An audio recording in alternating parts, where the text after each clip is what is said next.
All right, people, welcome to Arsenal Fan Circle. Welcome to the Thursday Night Forum.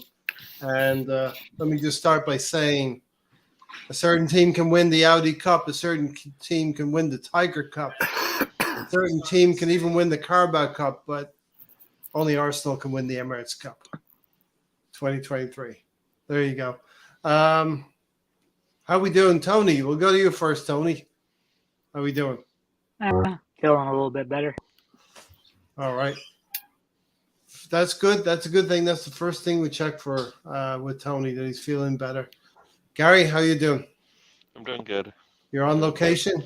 As you can see, yes, I am on location.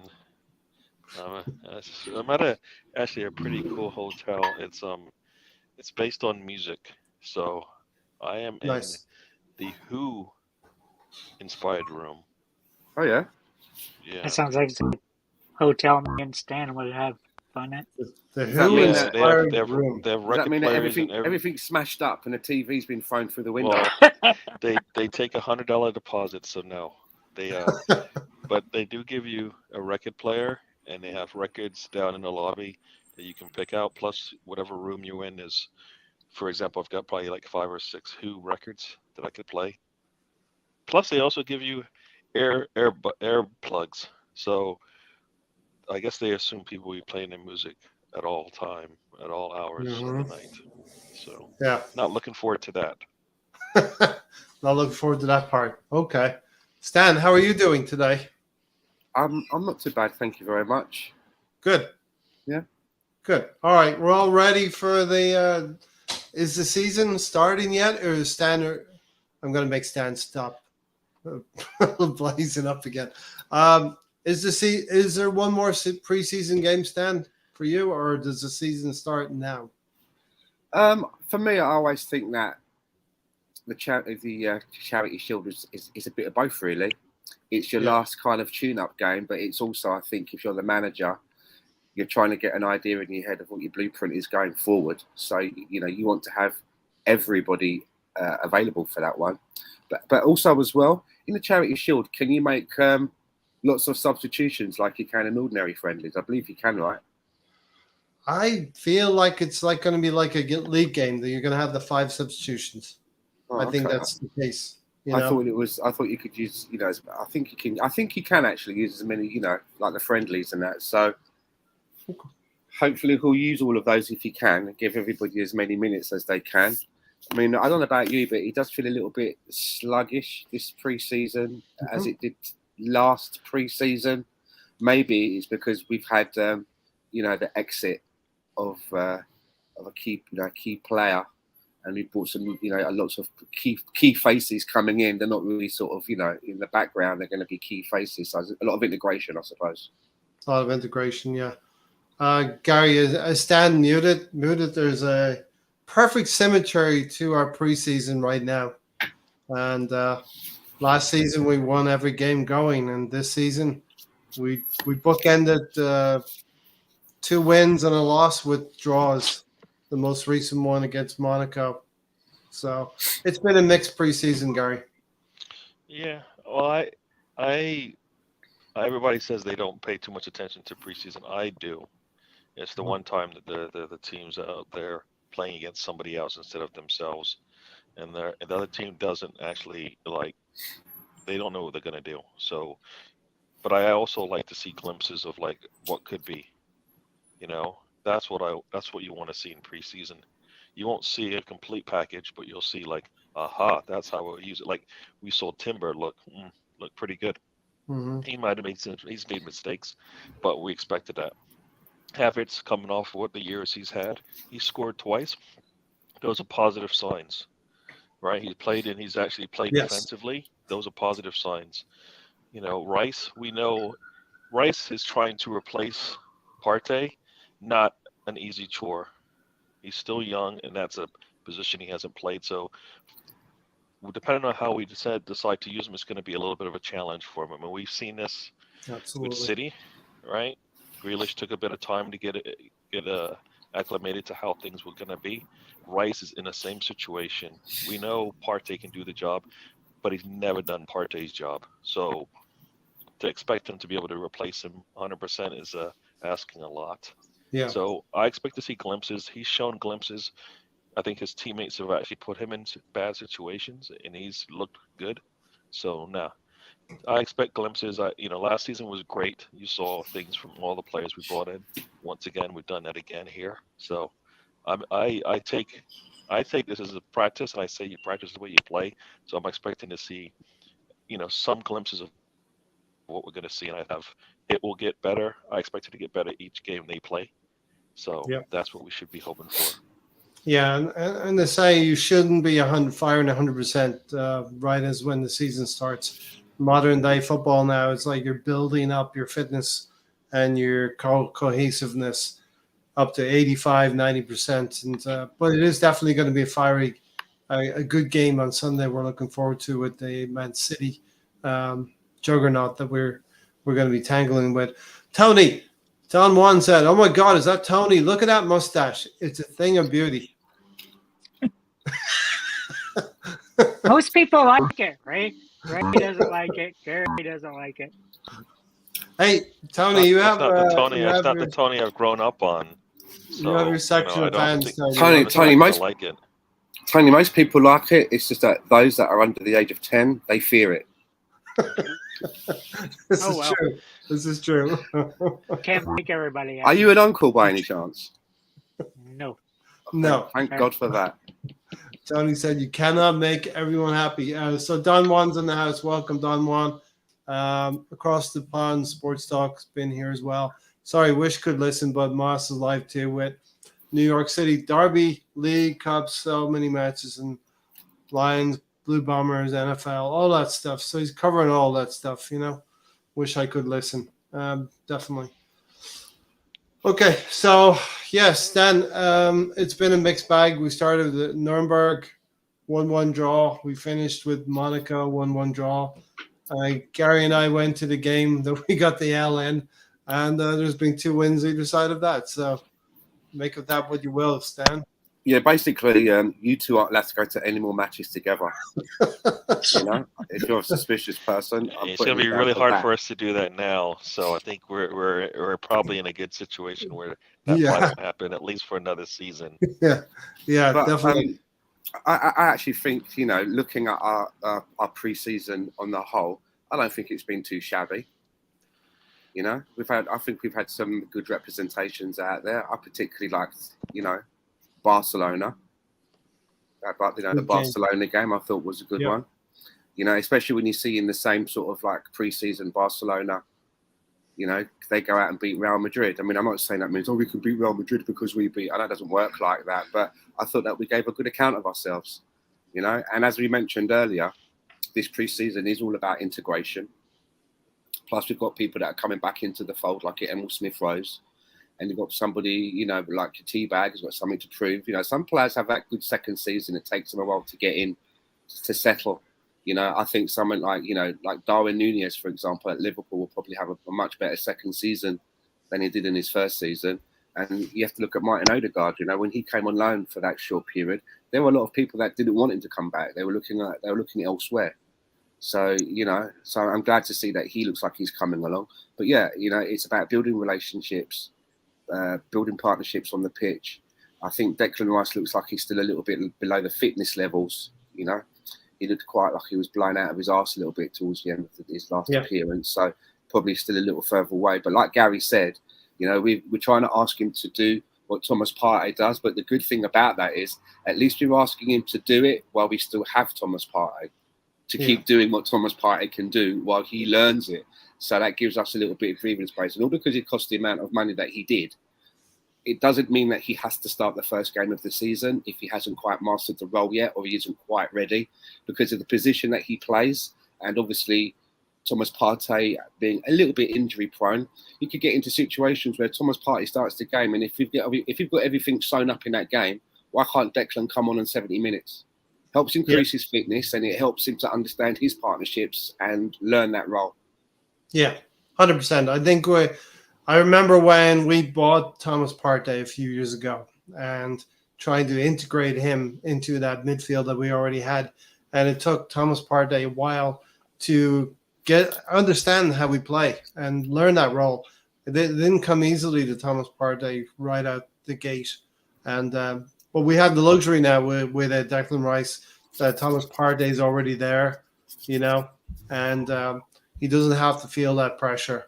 Guess what Thomas Partey was when he came to Arsenal? A box-to-box midfielder, right? Nope, injured. Injury prone. He was injury prone. Yeah, indeed. He is injury prone. Tony, this game on Sunday where we play City, it's going to probably mean a lot more to us than them. Is that fair to say? Probably. You know how I view it? I view it as a friendly. Could care less about it. But I think for us, it means more than it does for them. They just want a treble. I don't think they can care less about a Community Shield. Yep. Yep. Gary, your thoughts on that? No, we have to beat everybody we play. Gary, you're starting to sound like a broken record. We just set a record. Because you're saying Gary, we should. it's okay if we don't beat City, and I'm saying no. If we lose, we're going to say that, right? No, go beat your record player. We in go your room and just spin it along and say your same old. No. No. Every time we play them, we're planning to beat them, or else what's the point? That's the one team we haven't beat. Arteta has never beaten City, if I recall. Hasn't even the FA Cup semi-final. FA Cup semi-final in the Premier League. Yeah, nope, hasn't. In the Premier League, he hasn't beaten them. He's beaten pretty much everybody else, except for Burnley and I think Southampton, right? So no, he has to be able to get over the hump. Like, you know, at some point, the pupil has to be the master for us to get to where we want to be, or at least compete. We're not even competing right now in the Premier League against them. So no, it's that for me is a milestone. One, to compete, and two, you know, we can check it off when we get the win. But we need to be able to compete with that team. So we should take it personal. I mean, I think we should. It's gonna mean a lot more to us than them, though, if we beat them. You know what I mean? Yeah, because if we lose to them, everybody's like, same old Arsenal. If we beat them, it didn't really matter. So we're not gonna win either way. So I'd rather just win. You know what I mean? This is true. Because think about how last season went. If we won the league, it was the worst league in the Premier League. Look where Chelsea was. Look where that team was. Look where United was. But if we lost it, same old Arsenal. So if it's not gonna matter, you might as well just win it. You know what I mean? And if we win the league this season, we'll have bought the league, just like everyone else who has won it will have done that. You know, spending. Stan, I can send you a shotgun to get rid of the seagulls. Don Juan said, "Don't think Rice is ready. He needs to learn Arteta's system, considering he's been a West Ham player all of his life." And goes on to say, "I really want to beat City this Sunday." Stan, what's your thoughts? Of course, maybe we can rationalize and say it's just a preseason game if we lose it, right? But your original question was, you know, do we think that Man City are going to be that bothered about it? And you sort of indicate that maybe not. I think the opposite. I think that where they've put themselves now is when you go and you win the treble, even now, just what they've done is nobody really liked them before anyway, but what they've done is they've isolated themselves now. They have a target on their back. It's them, and then you've got all the other teams are over here, all whispering about how can we take them down.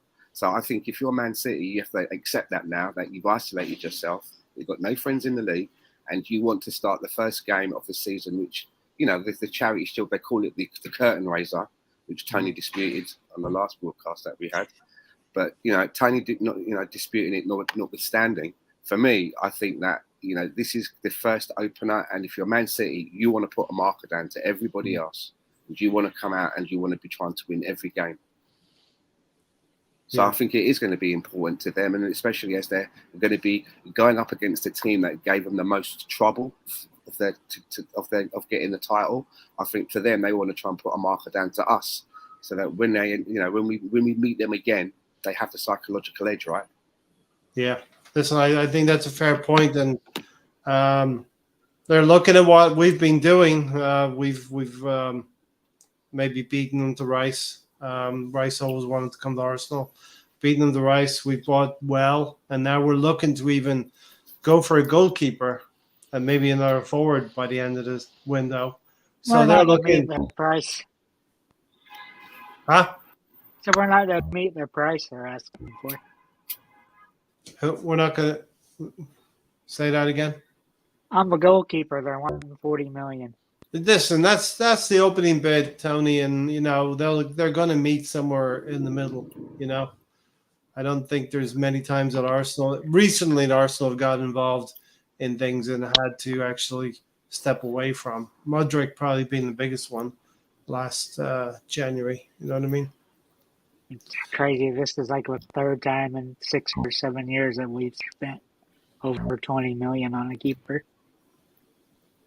Yeah. We'll continue to have these keeper debates as we There's go. really no debate. Look at the stats. Ramsdale sucks. He's That's one it, of the Dan. worst. He's one of the worst in the league. If you go by stats. That's it, then. Tony has decided. I remember. Because I believe he's in the tops for clean sheets, which is a stat that's really important. So to say he's really poor, I think is reaching. Yeah. Yeah. At one point, he was leading the league in clean sheets. Yeah. If I recall. And some of the metrics will put him at mid-table. Whereas Raya is better. I think we're looking to really just improve on fine details here in the goalkeeping department. And maybe a little bit of I competition. didn't think Turner was that bad. Yeah. Really. No, listen, but Tony, if you're Aaron Ramsdale and you're looking at Matt Turner, aren't you saying to yourself, Tony, I'm going to be good here? Matt Turner's not really going to get many league games. If we're going to go into the Champions League, Matt Turner's not going to put pressure on me to be playing too many Champions League games, Tony. So what if we captain Matt Ryan? He wanted to be a starter, and we weren't going to give him that. It was an easy decision. Yeah. Just like Balogun if he supposedly wants to be a starter, we can't guarantee him that. So, players, and Matt Ryan can't start. And I believe that's where he went, to a team that let him start. So it wasn't anything Arsenal could have done about that. He for us and looked well, but they wanted to go back to Leno, right? So yeah. Stan, what whoever are your thoughts, Stan, on competition in the goalkeeping department? We seem to have it in a lot of other areas in the field, so why not in the goalkeeping department? Well, I think that for me, Aaron Ramsdale has started to look a little bit too comfortable sometimes to me. And he's never really had a lot of competition, has he? He knew that when he originally came in that he was going to be picked ahead of Leno. He knows that he's going to be picked really ahead of Matt Turner. And why shouldn't he have competition? And from what I understand, if you compare the two of them, the stats are quite similar. There's not really that much difference between them stats-wise. Obviously, David Raya is a little bit older, so you'd like to think that maybe Ramsdale has got a bit more of a high ceiling that he can continue to improve. But it never really seems to work out, does it? When you've got two keepers like that vying for the number one spot, I've seen it at clubs, but after about 18 months, one of them will tend to leave. And I just think that with the goalkeeping coach, whose name I can't pronounce, what's his name? Anaki? Kenya? Yeah. Let's call him that. He's like a mentor to David Raya. He was instrumental in bringing him into Brentford. He's instrumental in seeing that this opportunity is there. So you think that if he does come in, he's already got that guy in his corner. He's going to want him to succeed. So it's going to be difficult, I think, for Aaron Ramsdale. But another way of looking at it is, Aaron Ramsdale isn't the best goalkeeper in the world, which means that there's always room for us to improve in that position, right? We don't have the best goalkeeper, so we should always be looking to improve. So I'm all for it. Yeah, listen, he's a very good goalkeeper. Probably in a couple of metrics, David Raya is better. His save percentages and I think long ball distribution, Gary. So, Ramsdale, Turner, or David Raya. Oh, and one other I mean, point as well before it Gary makes speaks. you, Gary, can I just say one quick thing? I Yeah. did notice that it's funny, isn't it, that David Raya's name is whispered, and then not shortly after that, Ramsdale saves his first penalty. I like it. Mhm. The pressure's already working. Yeah. Gary? I say, like, if the long ball was the problem or was one of the answers that they were looking for, Onana, who is a player Arsenal was looking at, would have been an equal option for us. And the price, I believe, is less than 40, right? Is it 40? I think it's 40. Onana came to United for 65. Wow. Oh, so Yeah. even more. Okay, I didn't realize it was that Yeah. high. It was high. Okay. Well, here, all these teams, I think, if I recall, like the City and the Liverpool goalkeepers were pretty expensive, if I recall. So sometimes you got to pay. You get what you pay for. Yeah. Yeah. And if we keep saying we want somebody to be behind Saka and push him along. This definitely should be a push to Ramsdale if he's right. They got the best out of Martinelli with Trossard. I would like to see that same thing with Saka. Just more to push him so that because more than not he's pretty fine. But Yeah. on those days off, somebody else comes in and performs, and you're like, see, now we have somebody who can do the job as well, and it makes you think about second, take a second look, think second about when you go out there how you need to perform, because Saka doesn't have to do that, right? But he still performs, but I think there's more to it. Same thing with like an Erdogan, right? Erdogan had a really good season. There was nobody behind him pushing him along now. If somebody came in to give him a break and performed, I have no doubt that would have pushed him and we would have seen even more. And that's what you want, right? You want to see that. Like you saw that with the City team. Mahrez comes on, has like a hat trick, and you're like, wow, he's shooting somewhere and he's on a bench again the next game kind of thing. We Yeah. need something like that, right? Trossard Yeah. comes on, has a crazy March, right? And we don't see him in April as much, and you're like, did he push people along? Yes, but he needs to be part of, he needs to be part of rotation. But this is good. This is the same thing as when we said, oh, why is Ramsdale coming in? And they had a plan. They're doing it again. Maybe it doesn't. Maybe it pushes Ramsdale to higher, and it doesn't really matter. Reyes gone, or maybe Ramsdale, freezes, and Reyes comfortable because, like you said, his former coach is there. Probably a little bit more incentive to make it work because that's a lot of money to spend on a second goalkeeper for it not to work. So there's a lot of people probably looking at this deal if it happens and wanting it to work somehow. So yeah. Here's the thing about the pickle that I think Brentford have got themselves into here, because they know that the situation they're in with Raya this summer, meaning that he can go on a free next summer, is basically a dress rehearsal for how they're going to have to manage Ivan Toney next summer, who'll be in the same situation.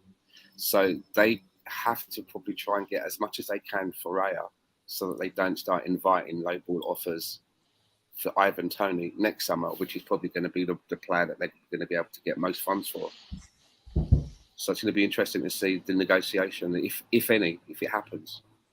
Yeah, and I think there's a bid that has gone in that's pretty low right now in the last few hours from Arsenal. I think it's 20 to the effect of 23 million. Really? And obviously, Okay. yeah, 23, and Brentford ideally would want 40. So obviously you can see there's a difference there where ultimately I feel they're going to meet somewhere in the middle, Tony, Where have I heard this story before? I mean, it's called negotiation. Team A wants this much money, and we do an insulting bid every time to start off. Yeah. So, I mean, we didn't sell. Was it Cedric or Holding because Arsenal haven't. said the valuation was this, and other team said it was the other thing. So it's happening to us, to everyone. Nobody gets their first bid the first time unless they screwed themselves. Mm. The only time you say I want, and somebody says, "Here's your 50," you've lost. You lost the bet. You've lost the deal there. So and there's no Yeah. reason to. We keep talking about this. There's no reason to outbid yourself. 'Cause when you're competing by yourself, nobody else wants Raya right now. Yeah. It's another So situation where, why should we pay the full amount? It makes no sense. yeah. Same thing with Rice. Nobody wanted Rice, so why should we go out there and say, "Here's the 120 you wanted"? It makes no sense. Yeah, well, this is what happens. I think when this club is being well run now, we can see it because we come from a position of weakness where we have not been run well for the last 5-10 years. The final piece now, and Arsenal have started to do this, is to start demanding bigger prices for their players, and it has started this summer with Granit Xhaka. We got a little bit more from the Granit Xhaka deal than was first reported. Yeah, we did. I don't think it's a bad thing to, as Gary's saying, to stand firm on your valuations. I see, Stan, you're considering everything I'm saying here. I think it's good to hold your ground in some places. Well, look Did at we the get front. Look at Did we get 40 million euros for him? Nope, For we who? did not. Granit Xhaka. Oh no, you're talking about 3 years ago, 3 or 4 years ago. This is where first it was 13 million, and we eventually got 23 million from Leverkusen for Granit Xhaka. But yeah, I never regret that. Stan, what do you think in terms of the club's stance on getting a good buck for their players now? Look at the situation with Balogun. Initially, it was like something like 35 million. I don't know if that was pounds or euros was a figure, wasn't it? And then it went up to around about 50.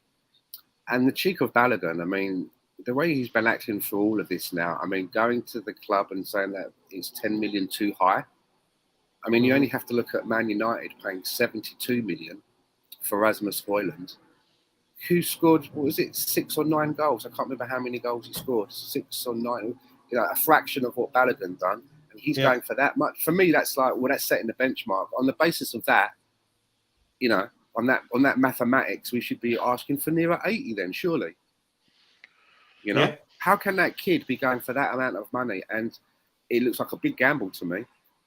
I've been watching a few things about him, and there's a lot of bad parts to his game that he hasn't quite, mastered yet. It's a very big gamble for what they're paying. Man United have paid all that money for potential, like a Martinelli, but we paid 7 million for Martinelli.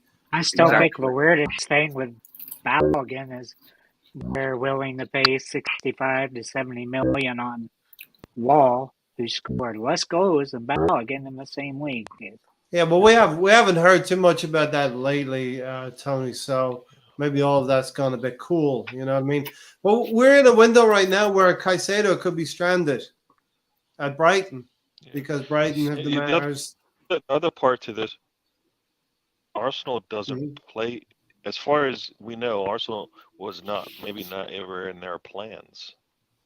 So teams are, we also kind of show our hands a little too soon, where whenever we have a player that we don't want, we make it known too easy. Like the player that Manchester went after, I don't think they would have played him if he stayed, right? Same thing with like Arsenal goes after Ben White. Nobody knew Ben White was on the horizon as a potential sell. Like we go after players that same. So I think Balogun is one of those, like, we kind of set ourselves up and get screwed by it because nobody believes we're going to play Balogun. So should a team come out there and pay top money? It just doesn't. So that's the thing. Like Xhaka, we would have kept Xhaka, so that's why it was worth more to pay a little bit extra to get him off of our hands, kind of thing. You know what I mean? We wouldn't. Everybody was fine keeping Xhaka as long as we had an ample replacement sitting behind him that would push him, right? That doesn't work with Balogun, doesn't work with Cedric, doesn't work with Holden, doesn't work with many of our players that we're trying to sell. Like Pepe, no, but everybody knows we don't want him. You know what I mean? So you have no control of the situation. Everybody else, the the buying club does because they know So you're not supposedly playing. that one is for Morning. terminating the contract. Yeah, listen, that whole Pepe thing is very frustrating. That nobody seems to want Pepe, There's and I interest don't from. understand why. There's supposed to be interest from Besiktas. Yeah, I understand. I don't know Yeah. on what kind of a deal. I don't know. I don't know think if it's any about money. I don't know if any money is actually going to be changing. I think it's about 5 million, Stan. I think it's about And, 5 million. Yeah, and They're the only ones. 5 million and a bag of Monster Munch. They're the only ones who've come in, you know. Don imagine won that's to be free. 23 million. This the David Raya bid was 23 million plus add-ons. Tony, you were saying? On which part? I don't know. The last part, I guess. Lawrence, welcome, Lawrence. I was willing to put the mortgage on my house, then Kenny will struggle to reach double figures.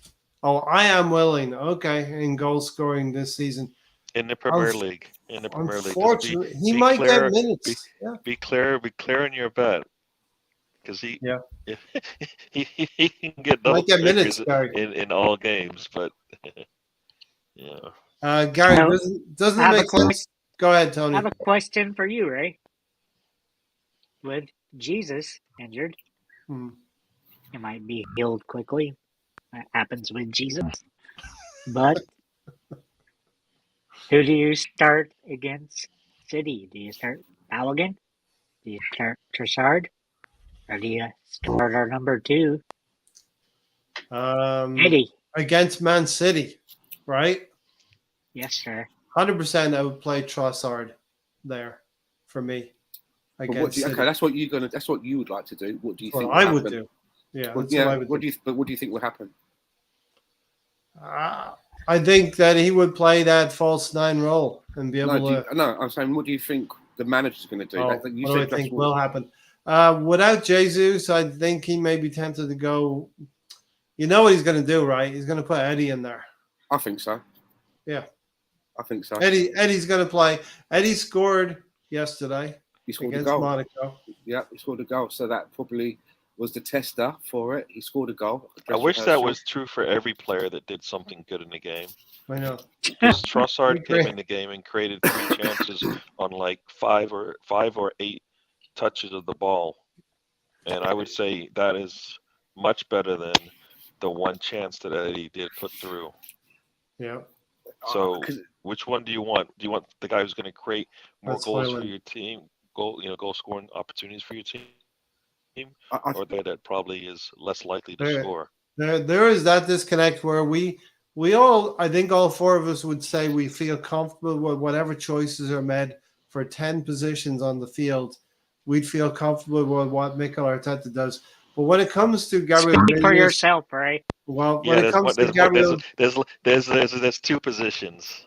Okay, for me, when it comes to Gabriel Jesus not being available, we all know Eddie Nketiah is going to come in. Gary, what's the other position you're talking about? That striker plus what's the other position? The Havertz position. I mean, I know The he left wants eight. that to work as well. The We know he mysterious wants that left to eight. work as well. I mean, that's why we're not spending that money. So that's the other one, I believe. I mean, I think Right. is that as stands that happy accident that's happened, and now we're like, huh. He's looked pretty good. Does the same thing as Zinchenko does. He can invert. He's better defensively sound. So let's see how this works out. So he might get lucky there and have a player to answer the call on the right-hand side if needed. And I didn't answer that question, but I think initially that money should have gone to somebody like Kudus is what I thought that money should have gone to. Sure. Right? Because Kudus could also answer the question of, I think he can play in this. He's like a Trossard. He can play in multiple positions, especially right in the middle there. So, I mean, I'd rather have Kudus than Raya at this point. I don't think the goalkeeper is that big of a concern going into this window. Stan, Eddie Nketiah, the striker position worries you. Is there any other area in the field that would worry you positionally? I just feel that looking at the squad that we have, if you find yourself in a situation where your number 1, who in this case is obviously Jesus, is not available, and you go to either Havertz or Trossard, if you're going to do that, then you may as well just put Eddie on the transfer list tomorrow and get money in for him and, bring other people in, if that's what you're going to do. So for me, I think he's going to start with Eddie, and I think, Eddie scoring that goal is probably going to justify that position now, probably in the manager's mind. I would like to maybe go with Stan, you're my manager based on what you said in the initial part. I didn't like the Eddie, having to have to talk about Eddie afterwards, but everything before that, yes, you're my manager. Eddie doesn't start, I would he's like gone. Gary likes I would like to go with Trossard, but I would also like us to be in a position where, it seems like we've got a lot of inverted nines. Jesus is one, Trossard is one, Havertz is one. And then we've got Balogun and Eddie. Obviously, Balogun looks like he's out of the picture. I would like us to have somebody else instead of Eddie, who's not a false nine. A striker, another striker, but not a false nine. Mm-hmm. So it's going to be interesting to see what happens on Sunday. But the other places that I would strengthen, for me, there's, I think, 2 places I would like to get, as I just said, a replacement for Eddie, a number 9, and I would also like to get a forward that can help out on the right-hand side. Okay. And I think, Tony, you started out by asking this question, so you can answer your own question now, Tony. Yeah, for me, I'd either do Trossard. Yeah. Are there any other positions that you would feel comfortable with Mikel Arteta picking any formation, any player in? Tony? Still depends how he uses his fullbacks. Yeah. This year, he's been keeping them back, at least on the matches I've seen. Right. They've been staying further back, like they're supposed to do. And you still see the two center backs stay back there by themselves, and you see the fullbacks just ahead of them, which is better. Makes me feel more confident about the defense that we won't let in all the goals.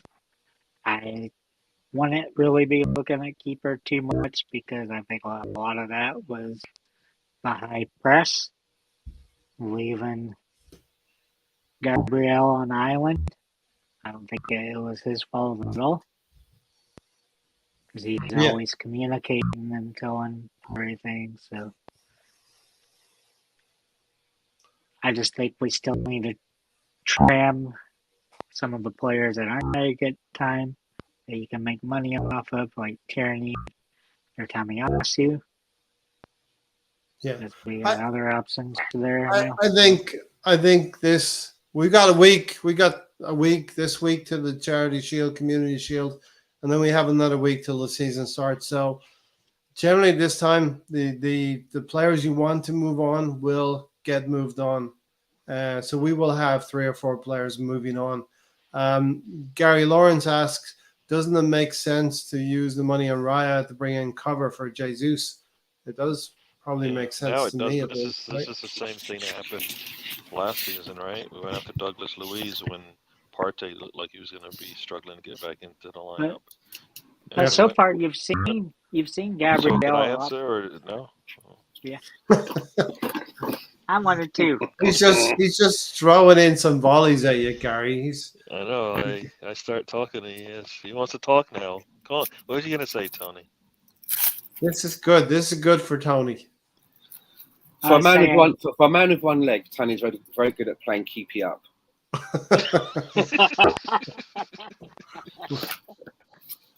But for me, Gabriel's been used more as a winger. I see him as a winger. Stan thinks we should buy somebody there. I don't think we should with Smith Rowe. You got Martinelli. You got Sake. You got Trossard. All those people can play there. But what I'd be buying is a nice, tall target man for a striker. All of that makes sense if Arteta truly wanted a striker. If he truly Yeah, wanted a he said striker, that would all make sense. If he he said wanted a striker, recently. then Balogun would get opportunities to play because Balogun is more of a than what we have as far as potential goes.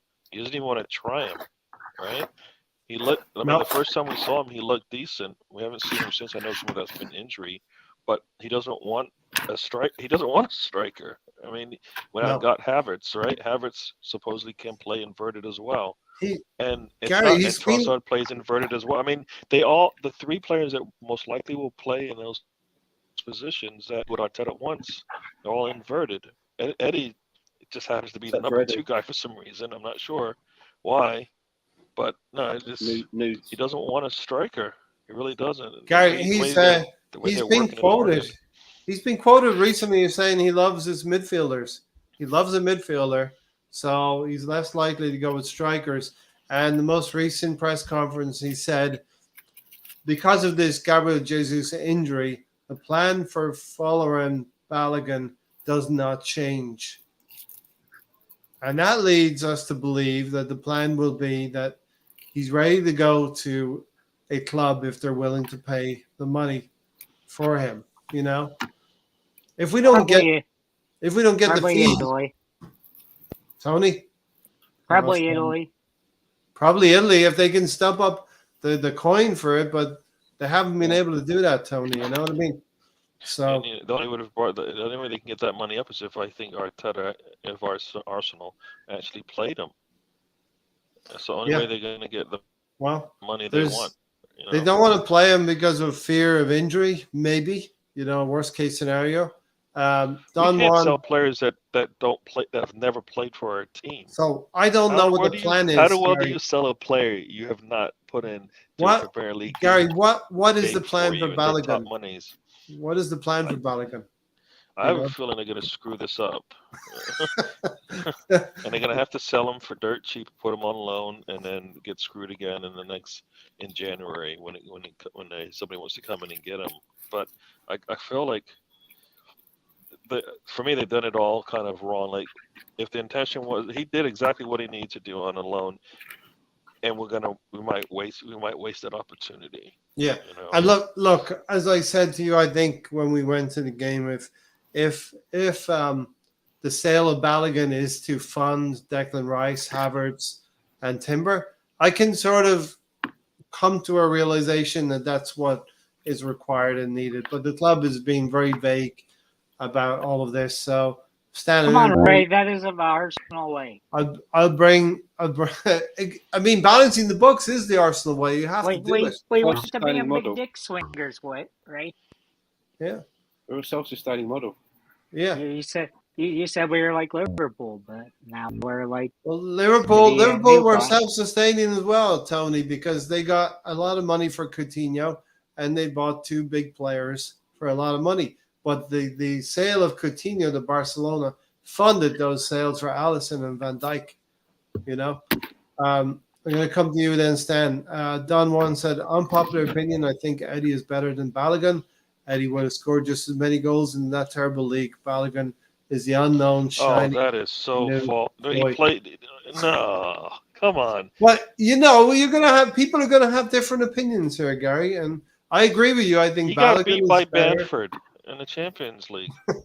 Now all of a sudden he's going to be better, than Balogun. Guess who banged in 26 goals in that league last year? Stan, what do you think? I mean, we know what's going to happen, right? We know who that player is, right? We know Eddie's going into the season, Stan, and we know Balogun. Let me answer it by answering Lawrence's question to me. He asked me, do I think Balogun is 10 times better than Nketiah? And my answer is that I've not personally seen enough of Balogun yet, personally. But I do know that I've seen enough of Eddie Nketiah. And I would like us to definitely, swap him out. He's almost 25 now, and he's not even got a sniff around any international football. Yeah. Which is leaving it a little bit late. But, I don't think that the injury to Gabriel Jesus will pivot Mikel Arteta's thinking in the transfer market to make him rush out and get another striker, because I think he'll look at it like this. He's not going to be out for months. He's out for some weeks. He has Nketiah, who is not afraid to play, and he has Trossard, he has Havertz. Even at a push, he's got Martinelli. So he's probably going to look at that and think, well, I'm covered.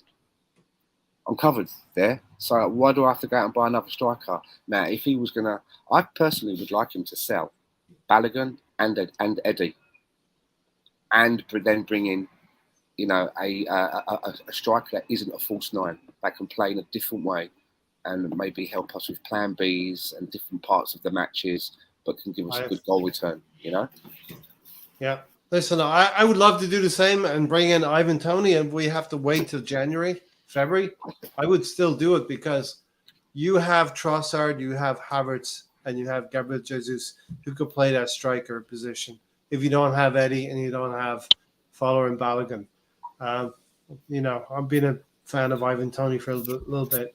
Yeah. Tony, you're waiting. You're waiting, Tony. Yes. Don't remember what I was originally going to talk about. That's great. I love to do that to you. But as I mentioned this earlier on Ivan Toney, they went and triggered the clause. I don't think it should have been able to trigger the clause because he was unplayable. So he should have been able to move. What's going on with your audio, Tony? What's going on with Tony's audio? He's talking, he's going, that's what I can hear at my end. I don't know if anyone else can hear it. No? I think that's just the way he was dramatically presenting. No, it's been going on for a little while now. It's like a funny squelching, like his voice keeps changing every now and again. He's going, it's the mustache. It's the mustache. It's getting down beyond that top lip, and it started to blur his speech. I tried it with a headphones. Yeah, what clause are you talking about? They added a year, like the Zach. Who did? Elneny.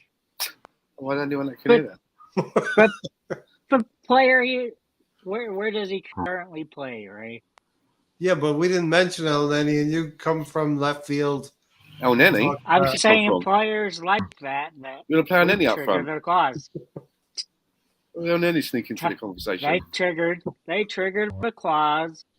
You know what it is? Tony gets bored of the subject, he just moves on to another one. No, I'm still on the same one. I'm still on Tony. Ray, you know what team he pays for? They did with stupid out-of-year contract. And that's what they did. Right. Even though he's not a playable player. But that doesn't mean anything. Players can still go with just an extra year left, right? Yeah, I mean, but Rice left with a year left. Protecting the club, right? Yeah, but he could have walked for free. Lawrence Emmanuel said that's why you put that option in. If you want to, you can extend it. I get it. I get why you're saying because he's suspended, so they can't use it. But why can't they? They could use it immediately when he comes off suspension if they're not going to sell him. So I don't think it changes much. No. Right? Can I answer a question there? Someone said in the chat box that the reason that Mikel Arteta is not keeping Balogun is just because he knows that he's not any good. I disagree. I think what's happened is, I mean, if you look at how Lacazette was playing for us near the end, it was time for him to go. He looked like he was wearing like one of them heavy deep sea diver outfits with the big boots, running in treacle. Yeah, he goes over to the French league and he was bagging goals, right? Same with Balogun. He was over there bagging goals. And we are, at the end of the day, a self-sustaining model. We've just spent over 200 million in this window, which means that we have to offset that and that sometimes you've got to make sacrifices. And he's looking at the squad and he probably looks at Balogun and thinks like maybe in three seasons' time, Balogun could maybe forge his way into the first team. But we haven't got that luxury to keep him for another 3 years because we need to offset the books of what we're doing now. And he's made such a reputation for himself in France. His stock is high now, you know, so it's probably the best time to sell him. And as I mentioned before, Balogun looks like a player that always looks like he wants to choose the path of least resistance. He seems to have done that on his international choices. Do you know what I mean? He's now sort of like you say that, but then you just my opinion. You don't think Southgate It's a good manager. opinion. So why are you, if you're looking at I've never spoken about career, Southgate on this if you're channel. looking I at, don't even so watch no, him. I'm going to be his lawyer because you're going against him. So I'm going to be his lawyer. Why, if you look at Southgate, you go, well, that guy's really good at what he does. Yeah, but so I'm going to go follow him. No idea because I don't really But follow Gary, England. But he you just But can't- you know what? You can't bring up. You can't talk out. You can't say one thing and then I give you a reason why it might be a good idea for him to go elsewhere, and then say, "Well, I don't know anything about that." Well, why do you think it's a better? Why do you think it's the path of least resistance if he goes to the United States? Impression. He Less just gives me that. competition. He gives me that impression that's what he's like, and the fact that he's now gone and started to quibble about the transfer fee that's been adjusted to him. You know, maybe there's more about. We said the same thing about Rice. We said exactly the same thing. Arsenal fans said exactly the same thing with Rice. Exactly that. Why shouldn't he go out there and try to get them to just take the money instead of wasting time? We said that. Many Arsenal fans said that. Well, and now that it's happening against us, we don't like it. No, I don't think that's a good example, Gary, with Declan Rice. What we're saying with Balogun is he chose the U.S. men's national team because there was no competition out there in the world for a striking position. He looked at England and said he's got Harry Kane and he's got Wilson, as in Callum Wilson, and a few other players, and the standard in England is just so clearly out of those two paths, which is the one of less resistance? Yeah. To the United The States. US men's national and I just told you why you might look elsewhere, because maybe the coaching isn't any good there. Well, I don't think you choose it just because of the coaching. You choose it because of the opportunity. Everything. You can't take one piece of it and say that's it, and I give you another thing. You go, no, that can't be it either. No, it's not the reason because everything it's all of them are part of your decision. Gary, if you're Balogun, part of the decision. If you're Balogun, Gary, if you're Balogun, and you see you could declare for England or the US, you're going to pick the US because you have a better chance of being in a World Cup as the striker for the US rather than England, where you're maybe at best you could make the substitutes, you could make the 25, 23 man panel. Well, you wouldn't be starting. Do you think that's fair? Harry Kane can't play every single minute throughout of a whole tournament and qualifying. Do you know what I mean? So you got to maybe put a bet on yourself that you can get yourself into the conversation. You guys say that like if you were in that decision, you wouldn't take a different choice. I don't think that's true at all. You wouldn't choose going to England and play if you had an opportunity to start for US. You wouldn't do that. Harry Kane does. Harry Maguire starts for England. Everybody's like, oh, well, you know what? He plays good in Europe, but the guy's terrible defender. Right? I know, but maybe the next manager will come in, and as you mentioned about there's players that don't even get on the squad for England because of that. Managers come and go. The next manager may come in and not choose Harry Maguire. All right, let's go upstairs to Tony. You might bring some. Tony, you've muted yourself. I was going to say he sounds really good. I like that point. That's a really good point, Tony. Say it again. Tony, that was magnifique. Very good take. First bit of sense I've heard in ages. Always gone. No, one thing we instead could agree on: when he's muted, his takes are the best. While we get Tony back, he's gone.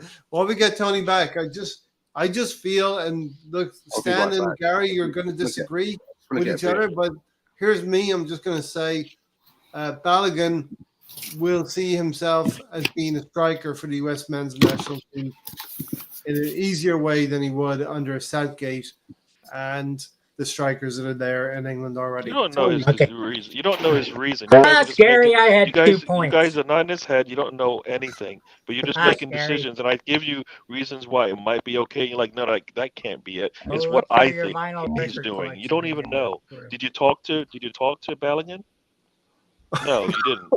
So you can't. So it's just an opinion that you have. Sure. But I give you facts, and you're like, no. Those all our opinions are worthless. We give you facts, and you're like, no. That's not a fact that he. That's not a fact that he left. There is a fact. It's easier. Gary, you didn't. No. All right. That's not a fact. You don't know why. 1 second, Tony. Gary, can you name the alternative strikers that could be No, that's not competing. what that's not what we're That's what I'm discussing here. We're discussing here. You're Gary telling me wanted me he to come left up with for a names all reason. the I'm time, telling you, you don't now even you know that. can't. That's your opinion. Sure. And you're trying to tell me it's not your opinion, it's fact.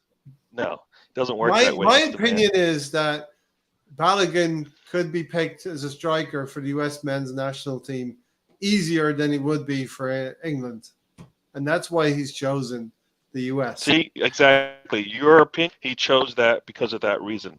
You That don't is my even know opinion. because you That never is my talked to the opinion man. why he chose. Yeah, that's your opinion. Yes, it's not Sure. fact. Do you Sure. know what another player almost did that?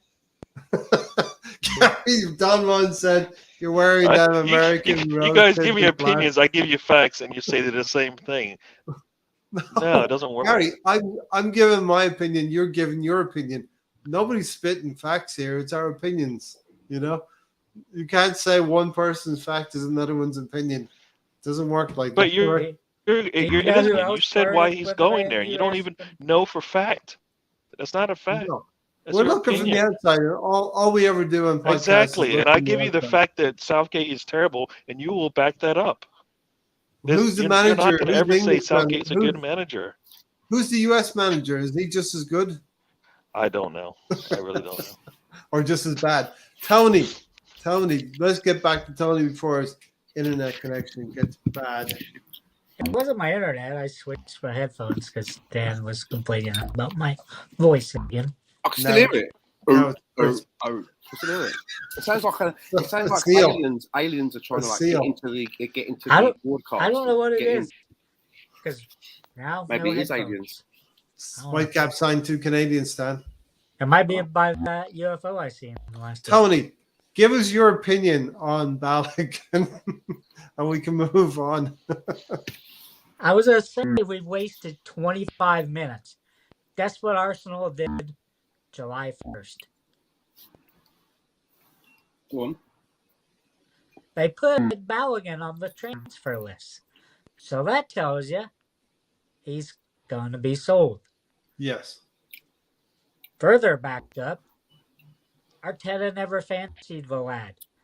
It took him a whole year when the player very strongly wanted to play for Arsenal, and instead it ended up being late April.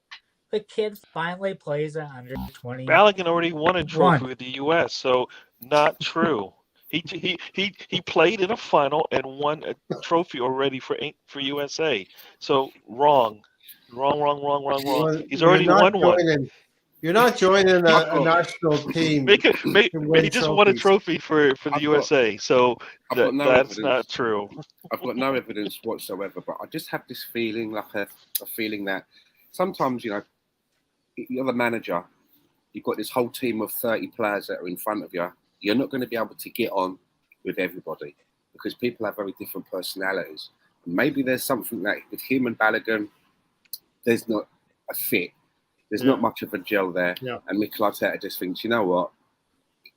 You know, I don't want this to disturb what we're doing here. And we can get some money for this guy. Because I've actually, as you say, they put him on the transfer list, which I didn't know. You know, that's pretty much set in stone, right? Well, Gary, Tony has the list of everything on Transfermarkt. No, I read Bleacher Report, and that was one of the things on there. Mbappe, is that what that said? Mbappe 14? Mbappe 14. Yeah. All right, we should move on from Balogun, right? Yes. There's many other areas to talk about. Listen, you guys like talk about goalkeeper. Gary we've done mentioned, that. We've done David Raya. We've done Balogun now. Yeah. What else we got? Well, done a bit of bedding.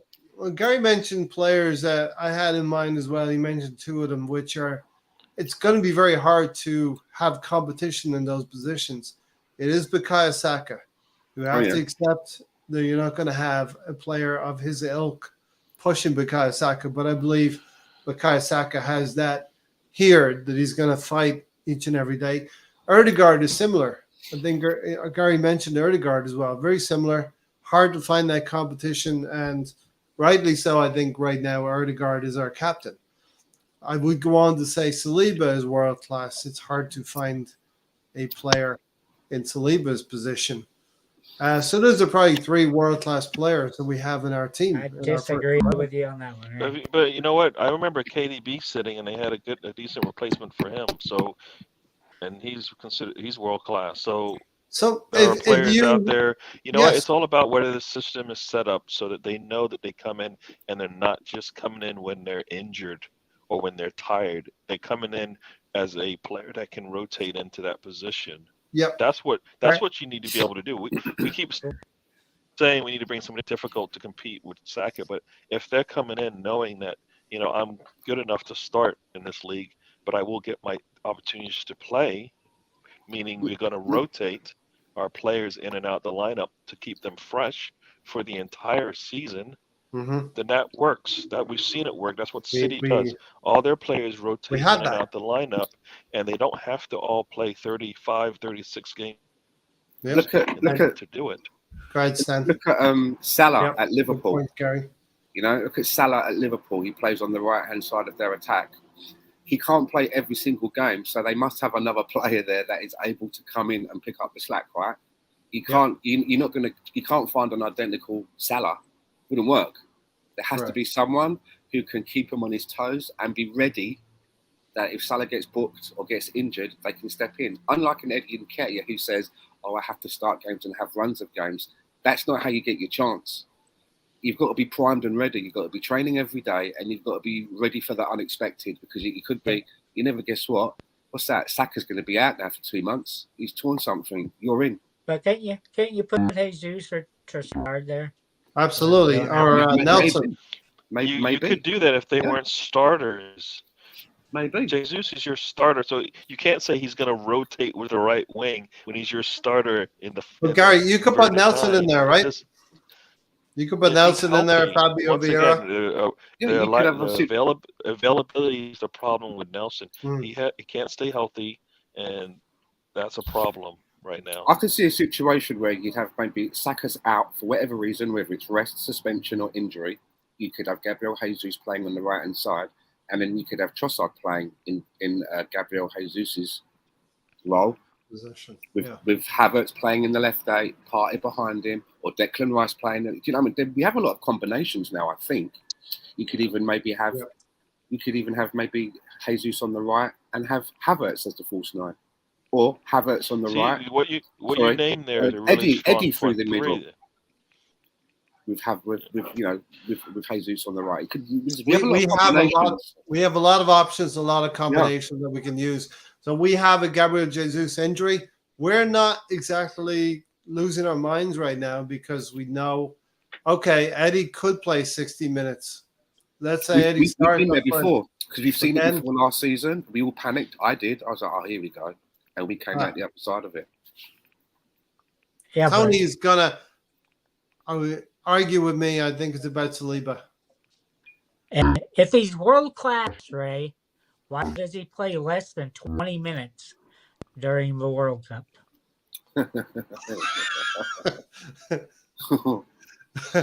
Okay, so here's a question to Tony. Before Ray answers that, before Ray dignifies that with an answer, you have to first say, in your opinion, what makes a world-class player? What gives a player that title, in your opinion? Me or Tony? Tony.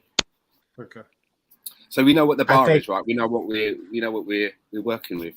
I think it's being the top of your generation, of your country. Top of your generation, and he's done. He's world class. No, it isn't. You need more of his generation. What 21-year-old is better than him? From 18 to 24, France has all kinds of center backs. Basically, all of them are better than him. That's why he played 20 minutes of a World Cup. So is a world-class player, in your opinion, a player that is regularly playing for their country, or is it maybe a player that's won at the world level? Do you know what I'm getting at? Can there be a world-class player that doesn't, for example, get picked to play for their country? I think there can be. Okay. And look, I don't think. Maybe I'm going to give you I'm going to give you a concession, Tony. Maybe you're right because Saliba's young, that I cannot rightly say he's world class. But And in his age group, I think he is pretty much world class in his age group and in his position. Now, why can't he get into the Yeah, I'll French take that. team? You're looking at one position that he plays as a right centre back, and you happen to have a very stacked French team that Experience. has experienced a team that could win the World Cup easily, you know. And he needs to be one person now maybe to be in that position. So it's not why couldn't he play? Why could he only play 20 minutes? It's because there's already established players in that French team, and he probably but do you know who was established and got hurt? he probably came to Arsenal he came to Arsenal in the season like 3 months Somebody before that plays for Liverpool. 3 months before the World Cup was starting. He didn't have a full season behind him. Usually the World Cup would have That's started why in he the played summer. any minutes, right? What? The fellow French center back that plays at Liverpool got hurt during the World Cup, thus opening a door for Saka for 20 minutes. So you're talking about Konate. Do you think Konate is a better player than Saliba, Tony? I think he's a lot better player than him. He's bigger, better aerial. He can Interesting. go up. He can go up the pitch fast as hell.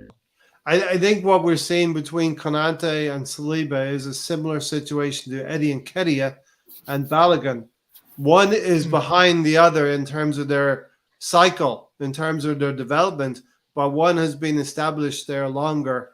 It doesn't mean that he's better. You know, in the case of Eddie, he's been there longer at Arsenal than Balogun. For me, it doesn't mean that he's better than Balogun. It just means he's more established and has been in the first team longer. And I would translate that to a Konate and a Saliba in a similar sense that Konate has been in the French setup longer than Saliba has. My favorite thing about him, though, is when Lehman was still doing the announcing and just told him just to keep going forward with the ball, which he did. He went all the way to the 18-yard box and could have caught a player cutting him and got the goal. But so, Stan, I think Saliba is in that place where maybe, even though he's a little bit older, where Theo Walcott was when he was about 16 and almost 17, and he got taken to the World Cup by Sven-Göran Eriksson. He was never going to play, but they looked at this kid so much of his potential, they decided to give him a place to get him used to the explosion of it all. Do you know what I mean? Yes. And I think maybe Saliba is looked at as someone that is, if we continue to nurture this guy, maybe when the next World Cup comes around in 4 years' time, if his trajectory continues in the same way, he'll be in that squad. Yeah. There's only one player younger than Saliba on that team, and the French team. Yeah. And that's how old is Saliba again? Wenger. Is he 21? Or is he younger than that? Saliba's I think 20. He's 21 right now. Okay. Camavinga is a year younger than him. So, like, Camavinga, yeah. The reason why he doesn't play is because, one, he's the youngest player on one of the top teams in the world. Yes. You're not international managers those guys have been playing experience. Those guys have been playing together for a while. It's easy to just go with experience, like solid players, and you're not going to take a big dip, and they've done it before. So he's the sort of player that would get blooded in a meaningless, group game. That they've already won their group. They've got to play another game. You can give Saliba a run out in a game like that to blood him. Yeah, but that's probably where you got they'll always tend to go with experience, won't they? Yeah, exactly. So I think we're going to see Saliba grow in the French role, and be stronger in the Euros as well.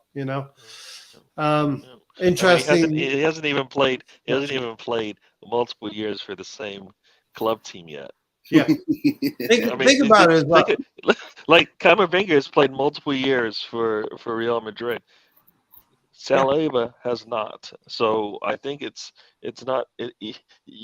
hard to establish yourself in football when you're moved around 3 years in a row.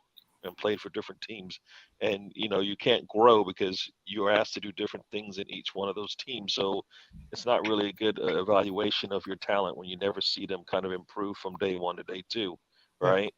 When Yeah. they're in the same place. So Uh, like kind of He's got that stability I now. think that our players are 2 to 3 years away from where they need to be. It's fine. and peak. Yeah. Yeah, like if we keep Saliba, if we keep Saka, we keep Martinelli, we see them when they're 23, 24 for Arsenal, we'll be laughing.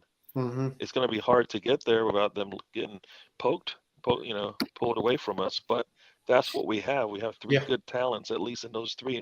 Erdegaard as well, right? I mean, And if we're he getting to the continues to point. improve, like this is a team is set up not for basically tomorrow, but for a couple of future when Yeah. they're playing like these teams we're looking at right now and saying, look at Liverpool, look at City. If they can stay healthy, they're going to win, right? We've looked at Chelsea the last 3 or 4 years, and they've never bridged that gap to Man City or Liverpool at the time. They went and won in Champions League, which Tuchel organized them to win a Champions League, a cup competition, but they never actually bridged the gap in the league. And here we are, Arsenal, that have competed with City last year, and we knew our weaknesses was a Rob Holding if Saliba got injured, a Cedric if Tomiyasu got injured, something like that. Tony? Well, I'm going to make a quick thing here. Jesus doesn't come back, we win the league. I'm dead set on that. Because I think with Chassard, we would have won it. He's accurate. The team was That's interesting. quick and better. I don't think it has to do with the defense because he could have secured the defense by playing Tierney over there. He's used to it. We had players that are used to Jesus wasn't the only missing play a back three. chances in all those games you're talking about. He wasn't the only one missing chances. No. It was spread around. But Everybody had an opportunity to put a goal in. Everyone had interesting, opportunity. though, So I don't believe it's just a Jesus thing that Jesus comes back but and we immediately. That's the problem when we had. We were playing really well. Yeah. When Jesus every game that you're went talking injured, about that we struggled at the end of the season, we had opportunities to score and we didn't. Yeah, listen, when Jesus was injured, we were beating teams with Trossard. Trossard is that false nine, Martinelli, Saka. So it was Trossard, Martinelli, Saka. We were winning games. We won 7 games in a row. And Jesus came back and he scored goals. He scored goals against Liverpool and I think against West Ham. But something may not have been right with the balance. The team didn't look as good. It's interesting that Tony says that, and we're never going to know. It's like hindsight right now. No, think about this. We've seen this, right? Injured, we've been down a goal, and we brought in Giroud, and we won late in the game. We've seen that. Mm-hmm. So it's all about being clinical with the opportunities you get. We weren't clinical. Yeah, so we make a lot of chances as well. Jesus by himself. It wasn't Jesus only. You had a point. So and we were giving up goals, and that had nothing to do with conceding. Exactly. The other point was we were conceding goals. We conceded 2 against Liverpool, 2 against West Ham, and 3 against Southampton. And that brings us back a little bit maybe to David Raya and Ramsdale and maybe the nervousness that he had. One other area I want to get to. I think that was more to the high line. But here's the thing. What did I say? You just blamed it all. You just blamed the reason why we lost Jesus, and now all of a sudden it's because of the high line. It's both. The highlights for the defenders to come up to the midline and play closer to him. That's why the defense was conceding. A lot of these things can be. Some of the things can be the same in the truth as well. That's why Gary. the defense was conceding. No, but he said Jesus is the reason why we didn't win the league. Jesus. That's what he said. I mean, it's a hot take. I mean, it's possible. I thought it was a sale of Ainsley Maitland-Niles, but there you go. This probably was FA Cup MVP. I mean, come on. If we had Ainsley Maitland-Niles, we would have won the league, the Champions League, FA Cup. You know, they've been saying a lot, right? That Arsenal look at market forces, things, opportunities. Like the David Raya is probably they're saying that the reason that they're gone there is because of the situation and the players interested and blah blah blah. But looking at what we need, right? Look at Michael Olise over at Crystal Palace. Mm-hmm. I think he's on an upside to his game, and he's got a release clause of 35 million. I mean, that's a market opportunity right there, right? Yeah. You know, he plays on the right hand side. You know where Saka plays. Good place for him to be a step up for him. We have to be ready as well for City jumping in and stealing some of those players, and City will probably want to do a couple of deals as well. At least they could go to City as well. One But final they haven't thought put on a our bid in for him. So what? We can't. We're just assuming that they're going to go for him, but they haven't even put a bid in on him. No, not yet. So right now, if we put a bid in right now, we'll find out. But we haven't done Also- that. And if we also can go- we can go after Raya, we can go after Elise. To Mhm. me, there's no difference between the two. Yeah. Getting Also, a player David- that's comparable. Sorry. And David Raya, he only earns 25 a week, 25 grand a week. It's quite, so Mm. whatever, guaranteed, we could satisfy him. yeah, but we have a player interested in coming to Arsenal. He's not interested in going to any other club, and we have a little bit of negotiating to do in that sense. Don Juan said, we lost the league because of Holding. He's looked terrified every time he's on the pitch, and the opposition could smell fear.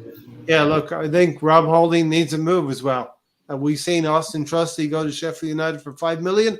Rob Holding should go somewhere. We should be able to get $5 million for Rob But Holding. why No. is Rob Holding the problem? We bought a fucking replacement center back that we didn't use. Okay. That was better than That we Holding. didn't. Okay, that's a criticism, and it's fair. I can't argue that. I'm not going You can't to. blame it on Holding. The manager. The player was You there. can't Loves blame it to on look like a Jesus player. either, my man. You can't blame it on can. Jesus either. You can't. If you can't blame it on Holden, then you definitely cannot blame it on Jesus. We lost the league because of Jesus. Listen, I want to get into the left back area, and then I'm going to talk about Vibes FC versus Artificial Intelligence FC. What do we think about the left back situation? Is it resolved at all, or do we just have a cast of players who can perform that role? I How's think the it, shtick? Well, it's it depends what Zinchenko's when he he's wants healthy, to yeah. do. We'll go with Tony. Yeah, go ahead, Tony. Get it out. It depends what the manager wants to do, because right now he has been Timber and others have been a lot more further back. They're not way up front doing crosses. You're not seeing that. So I think he's realized he has to keep those players more in the middle Mm. and not all the way back in the back or all the way up in the front. Because he likes using them as wing backs. Doesn't matter what directions they go.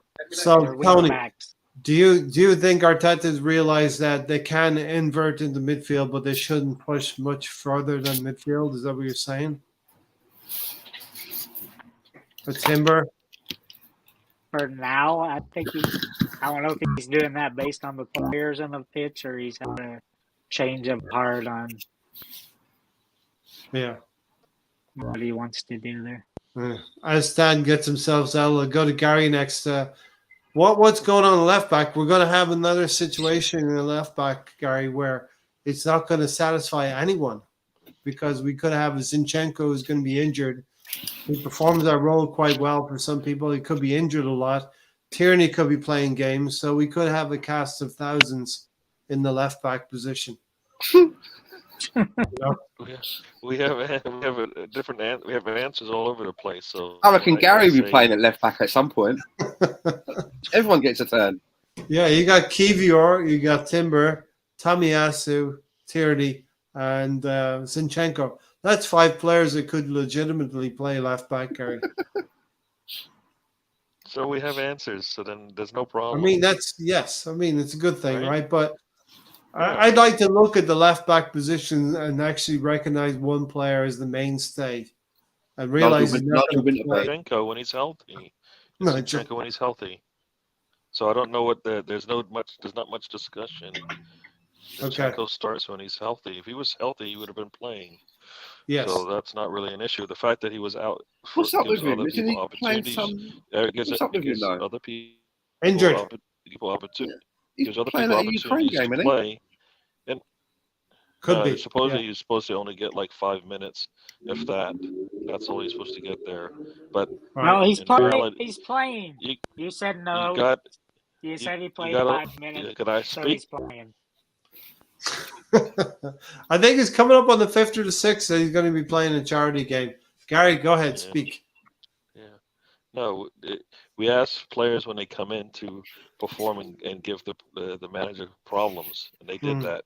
They all came in and they did well. Kyrgios came in, he's looked. Timber, of course, has looked good. I mean, this is what we want. We want competition coming in, and we get it. This Yeah. is perfect. This is what you guys have been asking for. Everybody's Right. been asking for it. This is what it looks like. There are now questions to be answered, and Arteta is the only one that can answer them as to who gets the position when it's time. Fair enough. And in what situation? If you're How playing many of City, you go. how many of those do you sell? If you're playing City, you go with your best team, right? So who's your best left back? Arteta can answer that, We'd get different answers here, wouldn't we? Tierney. How but many no. left backs Well, are we that's selling? that's a good question. Like, does Arteta ever play situational football? Does he ever go? Right. If I'm playing City, then I have to play a certain way. Let's No, he always says. Ray, do we sell With the way that he always says when he he always says with his actions and his lineup, I'm going to play my same way regardless. I don't care. And then when we get beat up by it, right? When we play City and we get beat, we're like, well, damn, maybe So you should have played a more defensive style and try to get the win, as opposed to just I'm going to play my way and it's going to work. It will, and it's like no, teams can switch up a little bit, especially to adjust when Especially think about it. City gets an early goal off the whistle. Do you stick with the same lineup? No, better managers will not do that. They will adjust immediately when they lose control of the game with what they have. Either they'll make a sub I don't early, think or they will losing. adjust they will adjust the formation. They will do. Yeah. I've seen City do it. If I they don't don't think like what losing they one see, goal makes you change. no. If they don't Clear up like what everything. they see, and usually sometimes that Okay. happens when Yeah. the other team scores or they realize, look, we're controlling the game the way I like. That's what Klopp will do. That is what Pep will do. We've seen it. Okay. We've played again, and he switched out his players early in the game because he didn't like what he saw. Right? Let's for shits and giggles. Arteta Let's can do the same. He chooses not to. Let's pick Can our we do starting mine 11. first? Go ahead. Can we do mine first? Dan wants to get in first. Just Okay. about this left back situation. I mean, who would have thought that we'd be in a situation where the position where we'd be talking about and have so much choice would be left back? I mean, that's really come out of left field, I suppose. I mean, we've also got one out on loan in Tavares, who's could be coming. Well, I think he's not coming back actually, but we want to sell him. But I mean, it seems that everybody gets a turn there. Everyone's having a turn. It's like you get a raffle ticket, and when your number comes up, you get a game at left back. Yeah. I'm not sure who I would pick because. Well, I'm going to ask you in a moment. Here's the thing for me with the left back situation. I know that there are a lot of people who have a lot more football savvy than me that will sit down and talk about how good and what Zinchenko offers. But for me, I'm still of the opinion of that I want my defenders to be able to defend first. I really do. If they can do other things for me, that's a bonus. But I know that we're playing high risk, high reward, which someone tells me. Yes. Sometimes I think the risk is too high. I really do. So I'm not quite convinced on that, and probably that's the difference. Where probably if I was a football manager, I would probably be more like your I don't know, Alan Pardew, someone that you don't see. Steve Bruce. That's probably why you don't see him manage. Probably that's why you don't see him manage anymore because they've not moved on with the time. So maybe I'm not quite there yet. Maybe you're Eddie Howe with the inverted stuff, but I do like what I've seen of you in Timber. Yes. He looks quite versatile. And I'm always like, when you get a young player in, I always think that they're full of piss and vinegar, like Tavares was when he first came in. So I want to see him in a few games just to see if they plateau. If Timber can continue playing effectively in the various positions that he's played, and he can continue to do that on a consistent basis, then we could have a really good player on our hands. And that's what I want to see, if he can be consistent in these performances, because he's set a bar for himself now. Right. I'm going to start off. Stan, what would you, just on that note, what would Timber have to do to where you're like, well, nope, he's like, if he had one bad game, is that like a reason to be concerned? Or what would be like your concern level on his performance? No, it wouldn't be. They're not going to be consistent.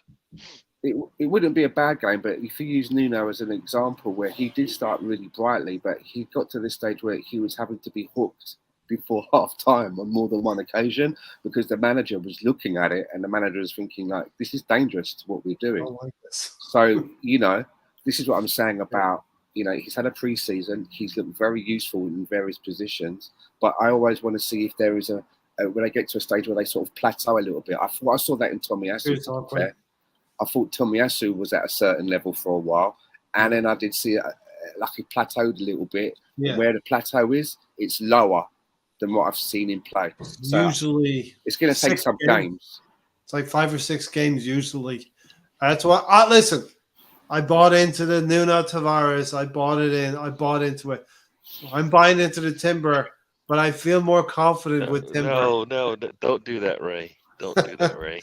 Let the young player develop. He's not. Yes, but he does look good, right? He does look so far so good. So he's mainly a right-footed player or a centre back. Has played at left back in the past, but when he has played at left back, he's been doing that job in the midfield nicely. Yeah.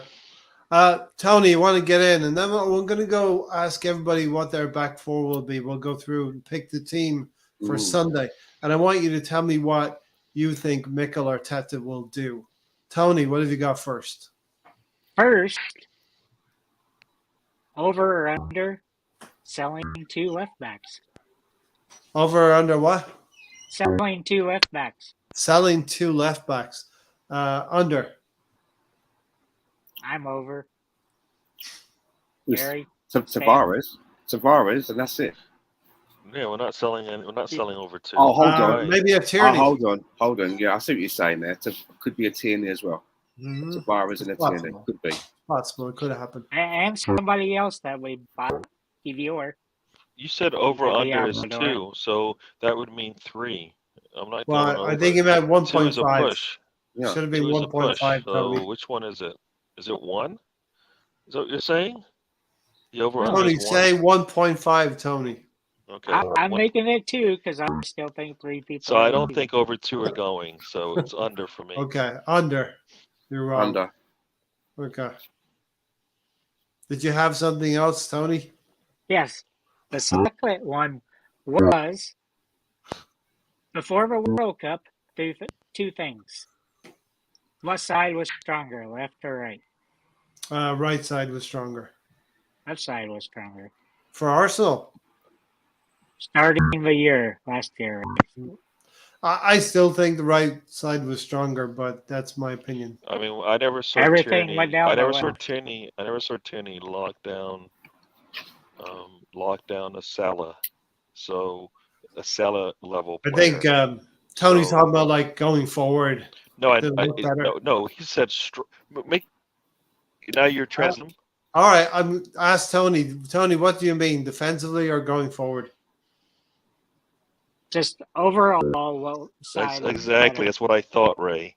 So I never saw Tierney lock down a Salah level player like I did Tomiyasu. Yeah. And he's the second guy behind White, right? Yeah. So how often for me, it's the right side because, as Stan said, I want my defenders to defend. And if I know my second defender coming off the bench can lock down a Salah for a game in a pinch, I'm taking it. Like, I want Tierney to be at that level, but he hasn't done it. He's in the injury room half the season, Gary. So boys, he said he never played. Defender is meant to be defensive minded first. Big up, boys. Yeah. So listen, we got through all that. Gary, give me what Mikel Arteta will pick as his back four. Hang on, has Gary got to pick what Mikel will pick or what Gary wants to pick? Yeah, no, it's not what Gary. I'm shutting that down. No, I believe Shutting that down early. I believe Saliba is healthy and White is healthy, Yes. right? So we're gonna go so it's White, Saliba, Gabriel, and Timber. So I think that's Timber. gonna be Solid. I'd go the same. I would I go the don't same. yeah because I don't Zinchenko's not healthy. So No. You don't think who else is Kiwior, gonna- no? Kiwior's look good in there, you know. He hasn't played. Every Now, time I look we're out playing there, City now, Stan, okay? Timber. Every time I go out there, it's Timber playing. I'd be surprised Kiwior with the minutes that he's played in the preseason. What do you think of what you've seen of is gonna Kiwior, though? start. I'd like him. Yes. He looks he's really been technical. Good. He's been But good. he hasn't had as He's many more minutes confident. as Timber. Timber's so I been kind of better. feel like the confidence is in Timber right now. Yeah. And I go Exactly. Arteta's confidence usually outweighs, just because you've been in the team for over a year or 6 months. Yeah, that's right. And the question is not what we want, what we think Mikel will do. So yeah. What we think Mikel will do. Basically predicting the lineup that Mikel will pick. Stan, would you change anything in that back four? Yeah, David Raya in goal probably. No. No, I think as you've asked the question, what we think Mikel would do, I think I'll go with exactly what Gary's gone with there. Because he's right. At the end of the day, he seems to be giving Timber a lot of minutes. I don't know if that's to just build up his health, and he's all right with the level of Kiwior. But I think we're going to see more of Kiwior this season. Yes, I think we will too. I think we're going to see more of him. But this Man City game, I think Gary's right. Yeah. That's a solid back four, I believe, and probably our best back four. Tony? What makes you think you're going to see more of Kiwior when we just seen First a answer the glance of question, and then you can go off on a tangent. I think it's going to be a toss-up of Timber and Tierney. Timber and Tierney? Tierney's coming in against Man City. Okay. Hot take, Tony. That's fine if you believe that. White, Saliba, Gabriel, and Tierney. But how can you say that Kiwior is going to get a chance when he was available last year? Talking about last season? And what happened? When he just arrived at the club, yeah. I mean, we have to move on. It's a new season now, right? I just think that if you buy a replacement player, you fucking play him. But with Zinchenko, we bought Odegaard. What did we do with Odegaard? It's not a rant here. He hit my ground running. He comes the next season, then he has a poor first part of a half. Tony, believe what your eyes see.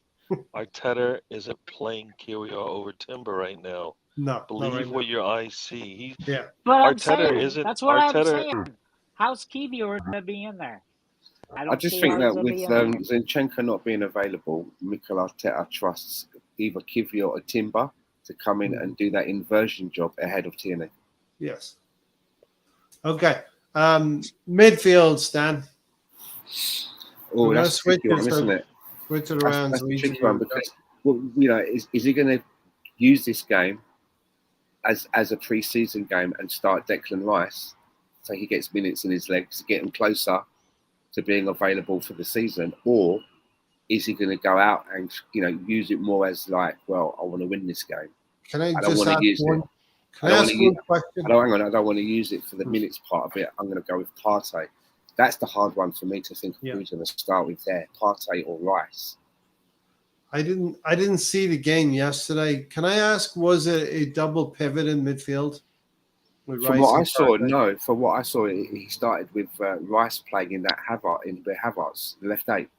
Okay, so he played left 8. Okay. Yeah. So what would you what do you think Mikel's going to pick on Sunday, Stan? This is the hard one, isn't it? Because there's a lot of choice. Yeah. Well, I think he's going to start with Thomas Partey in that number 6 role. Yeah.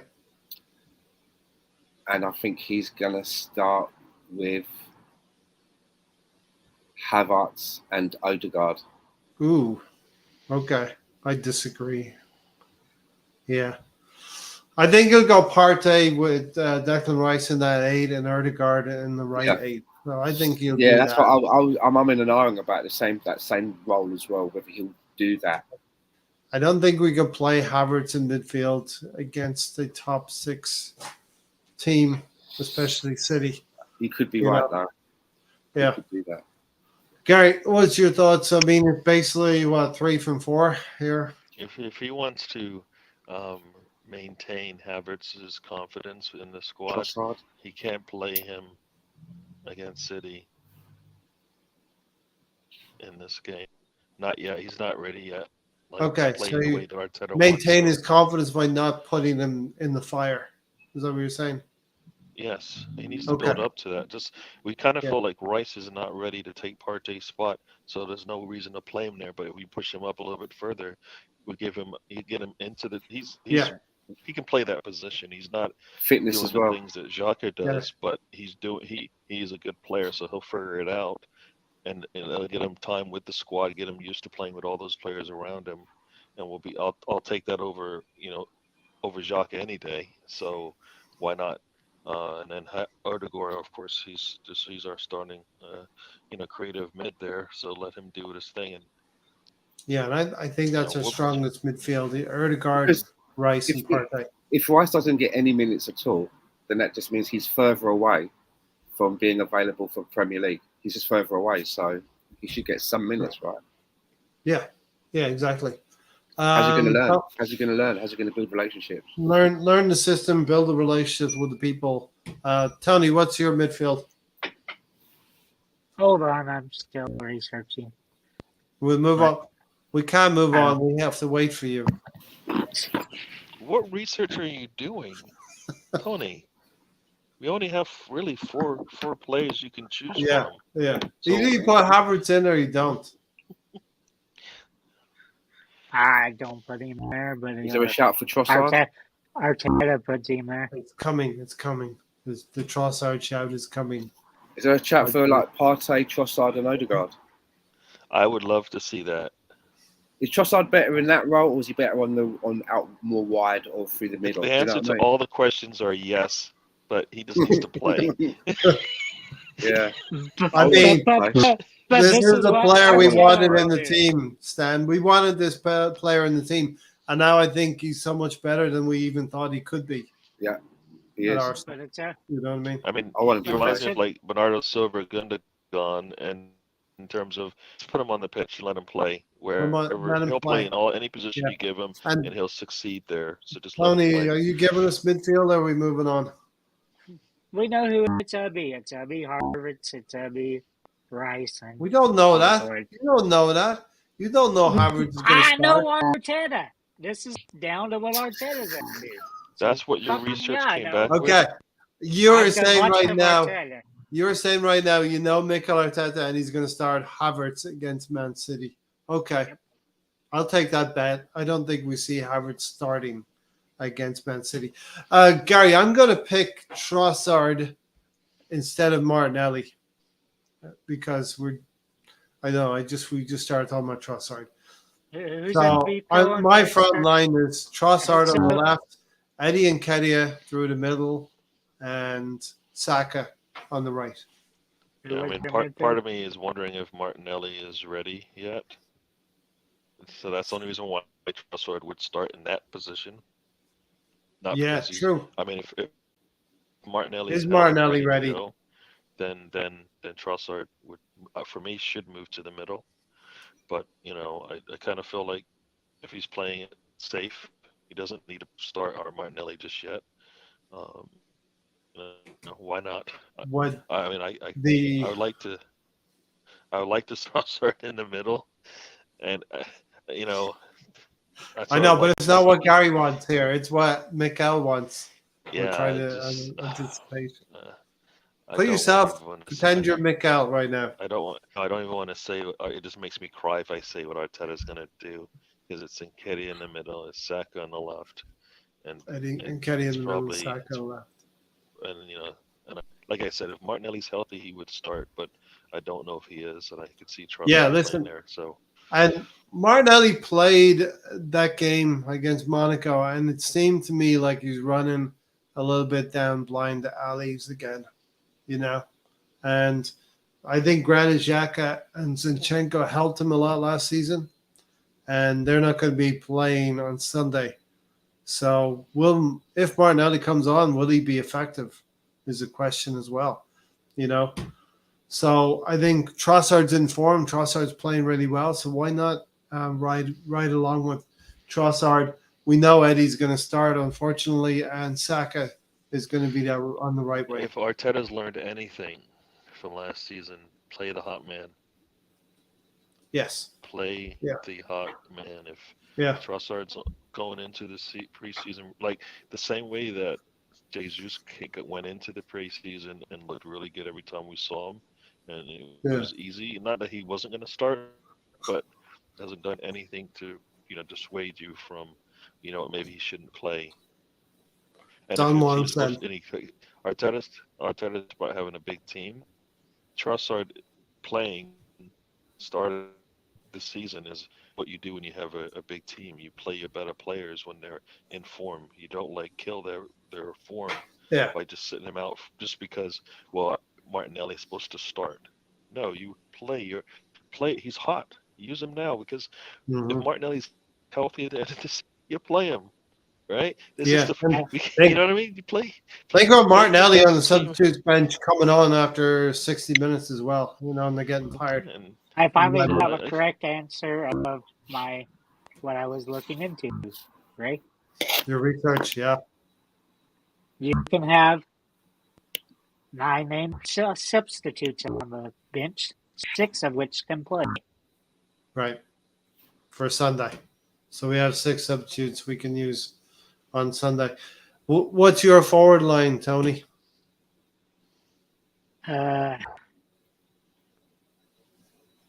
No, Saka. Not your. What will Mikel Arteta pick? Saka. Okay. Saka.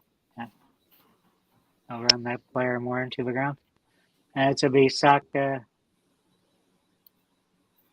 I would assume it still would be Martinelli and Trossard in the middle. Okay. Saka, Martinelli, Trossard, Stan. Yeah, I mean, on the wings, obviously, I'd like to stick with Martinelli and Saka. I really enjoy watching those two. Every season, they seem to be getting better. Saka could again be the 3rd season to be our high scorer. He's not even a striker, so I want to keep them. But it's going to be interesting to see what he does with that middle 3. It's going to be interesting how he treats it. Is he going to treat this as I want a blueprint for my starting 11? Or is he going to just use it to give minutes? Is he going to have Odegaard on the bench and start with T-Bay? And bring Odegaard on later? Is he going to do something like that? We don't know. You know what? Do you really want Fabio Vieira or whatever you call him to cross? He scored a nice penalty this time. We don't know what the manager's thinking. Okay, let's give this guy some more confidence. He scored. He looked good in the other game as well. Maybe Barcelona scored a great goal against Barcelona. Stan, Gary, on the pitch. You said ride the hot hand with Trossard. Trossard scored 2 goals against Barcelona. Fabio scored 1 goal against Barcelona. Couldn't Fabio be the hot hand as well? As a whole, in this preseason, he's not on the same level form than Trossard, so it's not even a. He might even start ESR, right? Discussion. He might start ESR in the left wing position as using it as a preseason mentality as an extra training thing. We don't know how he's going to treat it. Don Juan. Do you know what I mean? Yeah. Don Juan wishes we played some more preseason games. Well, I guess if you call this the preseason's over and we're starting into the curtain raiser here. Arteta needs to learn the art of rotation. Pep is a master at it. So that brings us nicely into I believe teams follow their managers. We saw Jurgen Klopp, heavy metal football. And we see Artificial Intelligence FC. That's Pep Guardiola. They're all robots over there at Man City. But Arsenal's all about vibes FC. Mikel Arteta's got the vibes. That's not what it is, Bray. Tell me what it is, Tony. It's total football. Arsenal doing total football. Yep. I like that. Even Ted Lasso said so. I'll go. I don't even I'll know. go along I'm with sorry, that. bro. Total football. Seven substitutes are Somebody allowed. fill- Seven What's substitutes. funny by Somebody- episodes they did Somebody this. fill me on this total football. What does that actually mean? It's contributed to the Dutch in the 70s, but it wasn't the Dutch. Yes. It was somebody else in the 50s. No, that doesn't help me understand what total football Basically, every player can play every Every position. position. Everybody's. It's Yeah. what Arteta does. Like, Everybody's exactly Players are comfortable. When you Imagine come a through Trossard. as a youth, Yeah. you'll get they will use you in various different positions before they Be say right to you, back. okay, this is where Yeah. you're going to play, but they'll give you experience so that you can, if you're fluid on the pitch and you find yourself having to go into the right back position to cover for the winger, even though you may be a midfielder, it's so that you feel comfortable being in that position for that period of time. Bergkamp was so good for us. That's basically what Emery did with Saka, right? So, he used Saka wherever he could to get him on the pitch. And he succeeded everywhere he went. So I'd actually say that the way that we play now, and I think the way that footballers, what's required as a footballer coming through the youth and into a first team, you can't be just wedded to one position anymore. You can't be like, I am a right winger, that's where I play. I am a central defensive midfielder. You have to play maybe, comfortable in a few positions, be able to cover space, to cover areas of the pitch, rather than just being wedded, If you're a winger, you may have to find yourself having to come back and play in a fullback position. The fullbacks, as we see really now, good at that position. fullbacks are being asked to come into the midfield now, and like Trent Alexander, and all this sort of stuff. Yeah, if you're Man really City good, went with if you're really four good at center position, backs then you're not across the like back. Haaland isn't going to have to play on the wing. You know what I mean? Like, so there's always going to be the exception to the rule in terms of like if you're really good right back, I put you on the left and I see it's a significant dip in your form. I'm not gonna put you there when I know you're one of the best in the world. No, but if you look at the way if you look at the way Man City play, there's times when the furthest player forward isn't Haaland, it's Kevin De Bruyne. We see a lot now of even Harry Kane. When he comes really deep now for the ball, where he didn't used to do that in the beginning of his career. And look at us at Arsenal. All of the choices that we've got, they're all like false nines all of a sudden. When I started watching football, there was we didn't have false nines. We had two up front. There's 11 numbers. Now we've got all these false nines, and we've got Eddie and Balogun, which are the supposed, the supposed sort of penalty boxy number nines, if that makes any sense. But it's all changing. We don't have a false 8 or 6 anymore. We don't have a central attacking midfielders. We have left eights or left or rights. Do you know what I mean? Left to right and right eights and all of this. It's changing, isn't it? Football players have to be adaptable. They have to be able to be comfortable in different areas of the pitch. But it's definitely going to be exciting this weekend. Looking forward to the FA Community Shield and facing off against Manchester City. And as you say, Stan, Antonio said, we have players who can play in very many different positions. Think of 11 Trossards on the field. That'd be nice if we had 11 Trossards that could literally play 4 different positions and still look the same. We'd be hitting the crossbar every 3.5 minutes. Ping, ping, ping, ping. Bukayo Saka could play anywhere on the field. I believe Ødegaard could play a lot of positions as well. They just have that natural talent. So I suppose it's easy to big up what we're doing over here at Arsenal and sort of forget about what I kind of forgot about what City are. But, we know they're formidable, right? And they're going to be difficult. Do you think there's any chances that we copy them this year and do the 4 center backs today? Well, if you look at it, there's 4 center backs. Timber maybe probably has played as a center back. So in theory, the back It's forward one of we his main mentioned, positions. Tony. It's one of his main positions. Here's the thing for me about trying to close the gap with Man City. Yeah, We're at a time now this season coming into it where they have basically got rid of quite a few of their key players, haven't they? Quite a few, yes. and they're going to have to. And they've not really brought anyone in yet.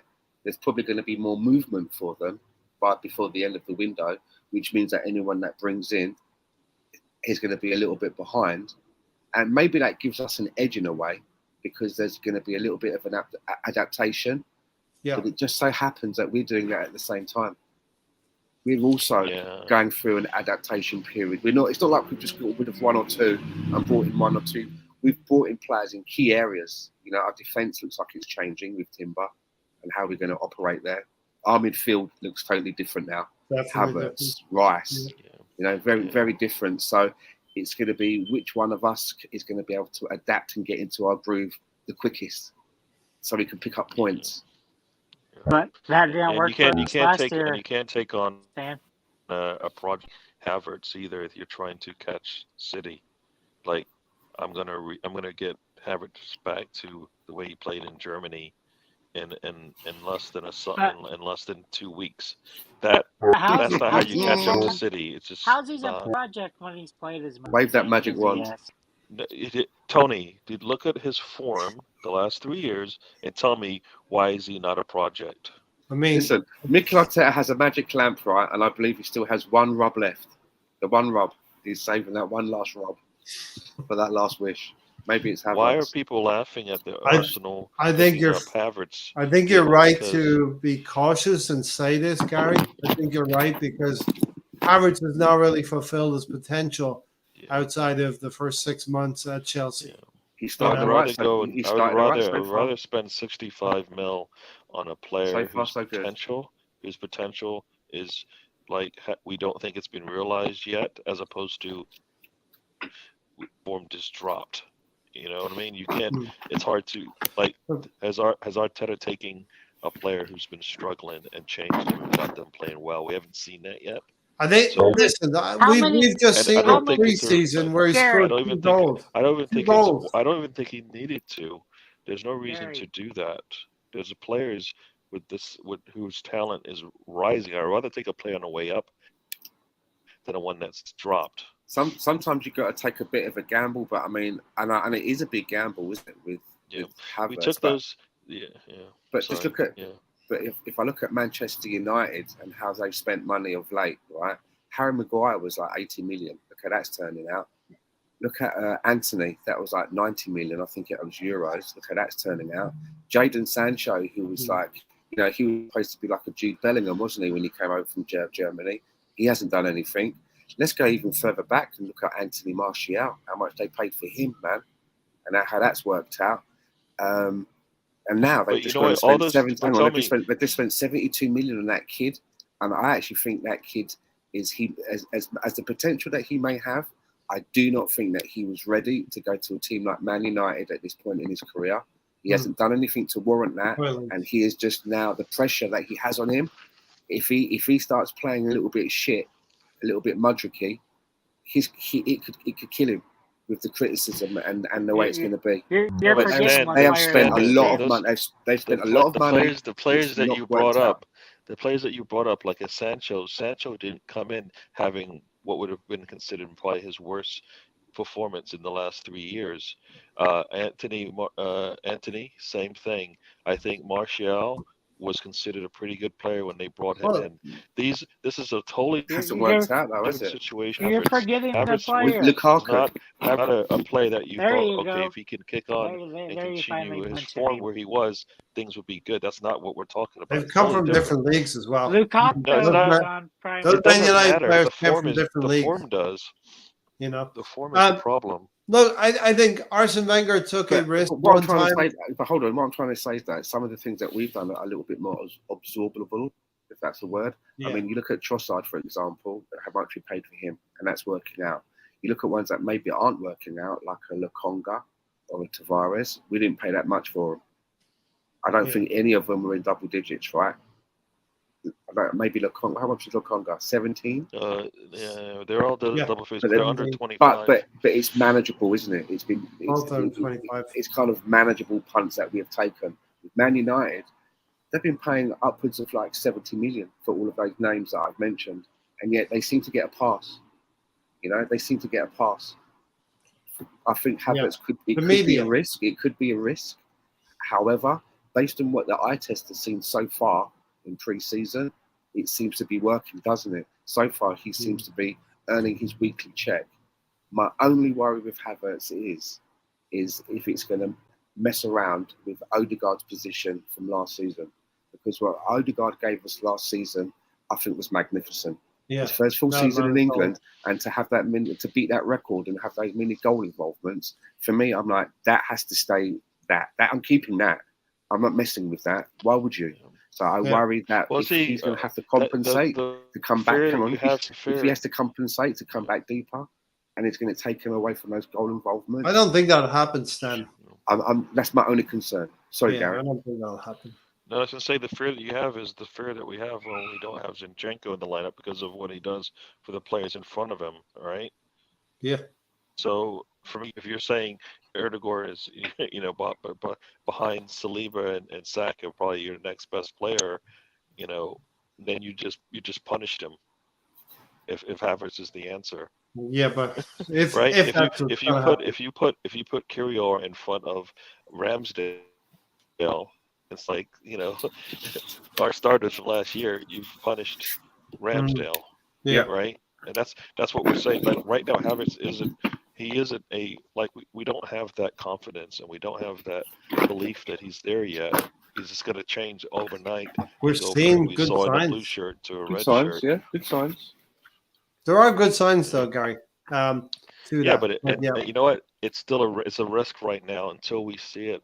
And as you say, whatever 8 to 10 games, you're not going to believe that it's going to work yet. We're not. If we get to the end of the season and say, let's say it goes the way I've said, Odegaard's having to come a little bit deeper to do that work that Xhaka was probably doing to help out with the number 6, and at the end of the season, say Havertz gets 12 goals and 6 assists, which would be a really good return. I would be thinking, but Odegaard got more than that the season before, and maybe he could be building on that. Do you see what I'm getting at? Yeah, I see you're getting at. That's what I am. I also think with this a new season, and we shouldn't the biggest commodity is goals, right? That's the biggest commodity in the game, followed probably by assists and then clean sheets. We'd all like Erdegaard to get the same amount of goals, but we can't guarantee that everyone. Why can't he build on that? Yeah. Yeah, but you know what? I feel there's a kind of a double-edged sword to this whole thing because they're not going to play as many games in their Premier League.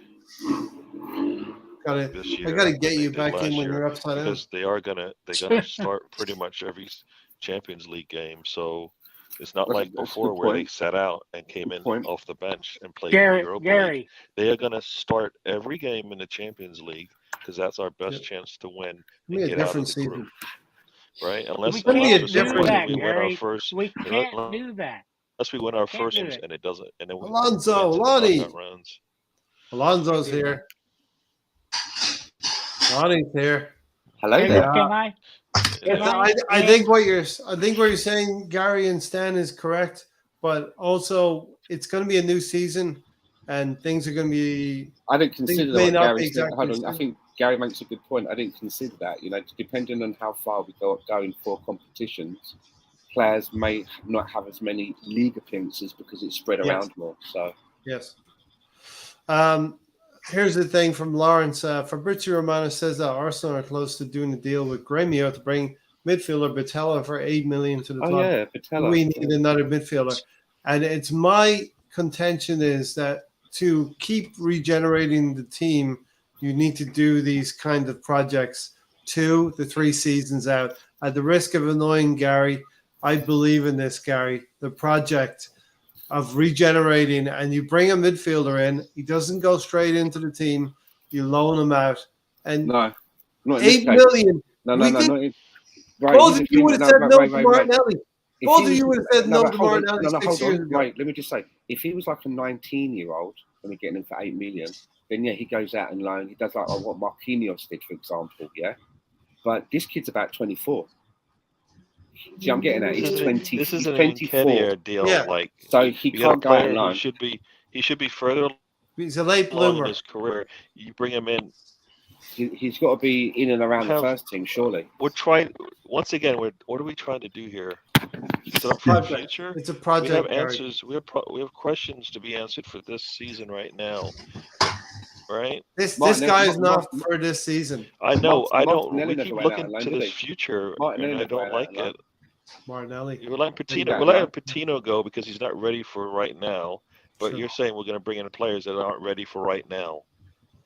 Martinelli came from the same country, I think a lower league, Yeah. and around about maybe a little bit less.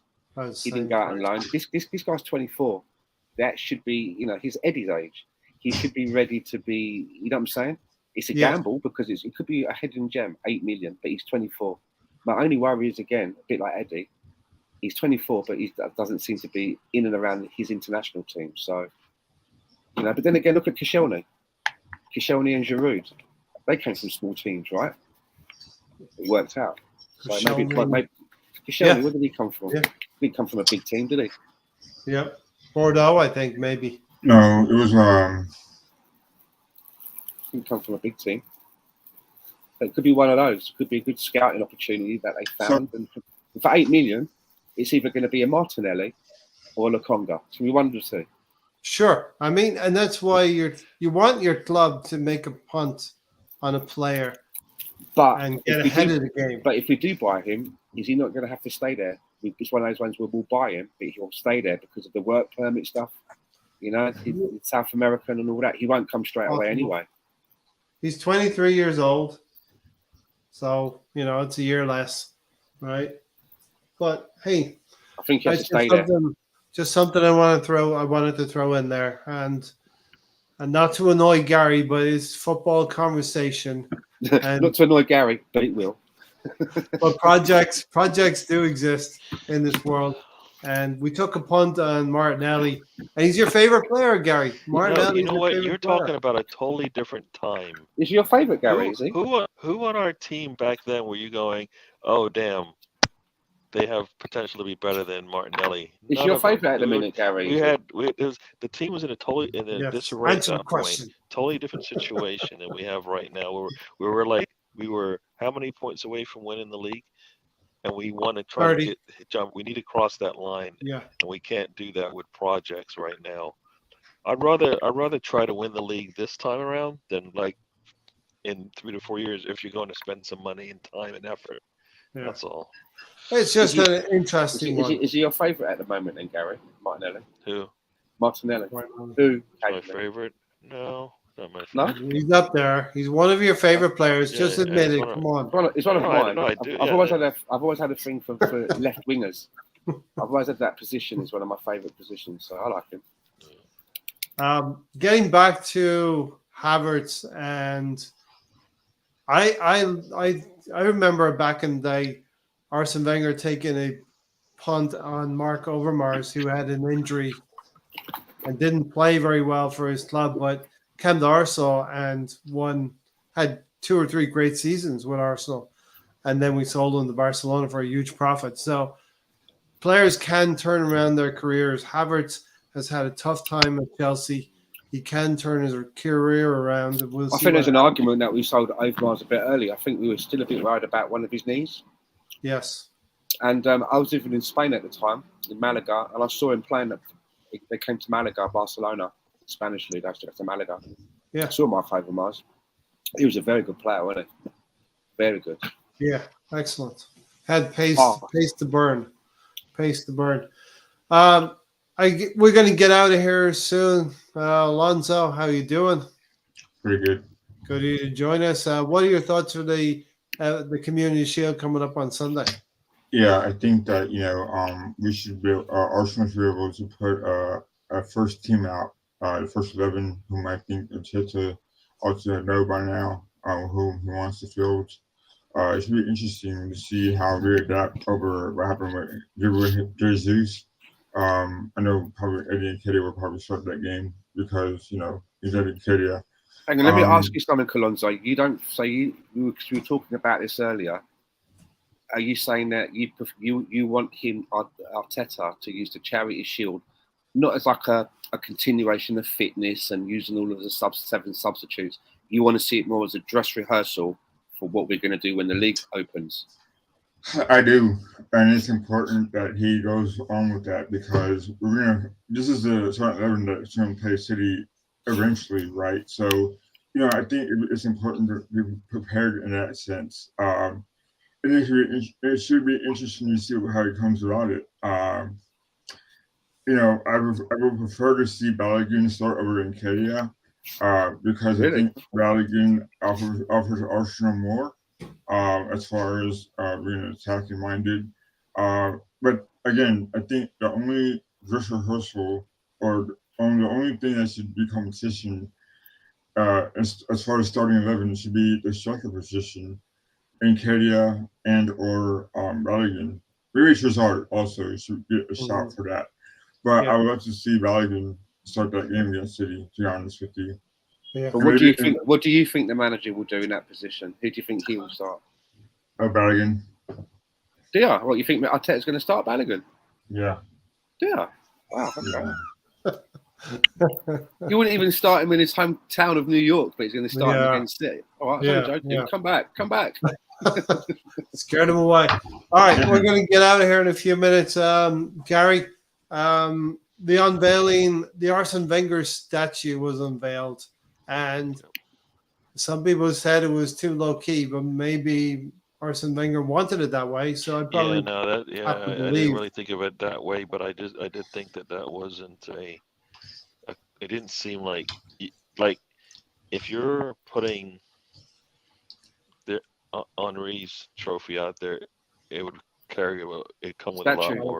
a lot more statue. It comes with a lot more weight, media attention and all of that for it, and they would do something formal, and he Dennis would Bergkamp. for me, I would think think he would be there when it was unraveled, as opposed to they just pulled the sheet off and everybody took pictures. He's not dead, is he? Usually if the person's not there, it's because they're dead. Yeah, no, I saw footage. He was there. It seemed too informal for you to go out of your way to create a statue for someone and then just pull the sheet off and I've not seen it. Was it quite bad then, was it? No, I thought because if the Dennis one, he's standing there and Dennis has got the scarf on and he's like talking and tearing up. There was no speech or anything like that by Arsene. No, there was a video of Arsene coming up the steps to where the statue is. Yeah, Arsene, I got it. He comes up the steps, he gets the mic and he goes, "Look," and then the lights go off. They turn the lights off, and everyone. Yeah, listen, but he said good morning to everybody, and then we didn't see anything really after that. Now maybe this is Arsene Wenger. Good morning. Maybe Arsene Wenger didn't want to have this. No, I get that. It just seemed weird that you would invite him to a game. Monaco as well. Was it after the Monaco game? When did they do this statue thing? Was it? But 3 days before that, you just put his statue. There's no grand weird. unveiling. And if you're right about Wenger not wanting that, I kind of feel like he deserved it. Like he didn't get the send off he probably deserved when he left, because a lot of people were like, "We wanted you out a couple of years ago," kind of thing. If you're gonna do it properly. Yeah, exactly. Or not at all. Like I said, not at all. If that's Bergkamp, there is no way they're gonna just pull the sheet off and say, "Here's Bergkamp's statue."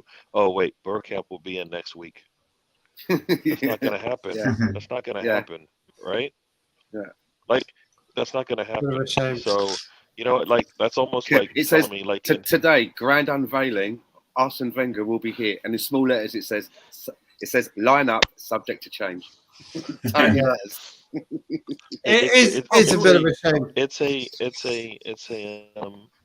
is a shame. I've not seen that. Maybe I don't want to. They gave him that fee. They gave him that statue, but it was like we just checked it off our list. It's done, but it wasn't like for all the things that like Arsenal. Should be a bit of pomp and circumstance. Actually, no. Right? Think about this. Zinchenko had a baby shower in the stadium. They had videos and all that stuff going on. But you're telling me for Wenger, they can put a statue in there So what you're Not even saying, standing Zinchenko's next to it baby when they shower pull the was sheet. was bigger, had like more Bigger. to it Yeah. going on. Yeah. Really? Oh my word! I mean, it seemed that way, right? Oh my And God. Don Juan said, yeah, that statue reveal was a bit weird. They put a I've not statue seen in, it. as Gary said, they put a statue in 3 days before the Monaco game, which had some significance because Monaco was one Yeah, of of the course. teams for Arsene Yeah. Wenger and the connection they had to Thierry Henry at the time. And you're right, Stan. If this is Dennis Bergkamp, the scarf is around it, the media's there, and there's thousands So of hold on. Googles there. So let me see if I understand it. So the timeline is right. 3 days before the Monaco match, they unveiled the statue, but there's no one there. Arsenal's not Correct. there. Arsenal then comes 3 days later to the Yeah. Monaco match, and they go, "Oh look, here's your statue." It's And very it's like- low No, key. no, It's like, It's very think low. about it. We spend all this time on a unveil it video at the announcing- Monaco day. Do it then, all in one big thing. You know, the No, unveiling, the like, Monaco match. think about this. Think about this. Think of any player that we brought in that we didn't do a intro video for, Yeah. right? But Yeah. then Wenger, one of your most famous Great. managers, Yeah. gets a statue, no video. He's not even there to receive it. Hmm.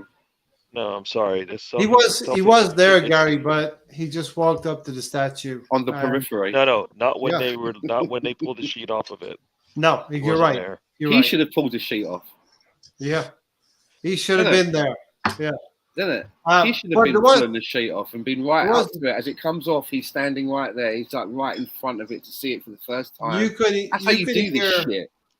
Right? That's how you do that shit. Do you know what I'm saying? It's like when you Judge- smash a champagne bottle on the side of a ship to launch it. Do you know what I'm getting at? judging by the chanting that was afforded to him, there was maybe 25 or 30 supporters there saying there's only one Arsene Wenger, singing that. Don Juan said he didn't think Arsene wanted the publicity. So I think we have to take it on face value, and maybe that was the I case. don't think Dennis did. They're quiet people, aren't they? Personalities, but it's an Yeah. honour. It's being Yeah. done. If it's being bestowed on you, you turn up. Do you know what I'm saying? Yeah. It's like Yeah, getting an yeah. OBE or some shit from the Queen, and you got to kneel down think- and have all that sword I shit think, going on. I You think go with it. the club should have insisted. Listen, Arsene, you're just gonna have to deal with this. It's gonna happen. And do you know what? Do you know what hurts the most? But I did see Arsene Wenger and talking to Ian Wright in that particular interview he did with him. Do you know what hurts the most? Every time you talk about Arsenal, when it comes to these kind of off-pitch, these little extra things, the word class is usually attached to it. Yeah, This doesn't, class, from history, what I'm tradition. hearing, this doesn't Yeah. sound very classy. From what No, I'm it hearing. doesn't sound classy unless it would be that he didn't want all the pomp and ceremony. That's the only thing that I could explain, because I think Mikel Arteta He didn't want all the hot dogging and grandstanding, No, as Randy Savage would say.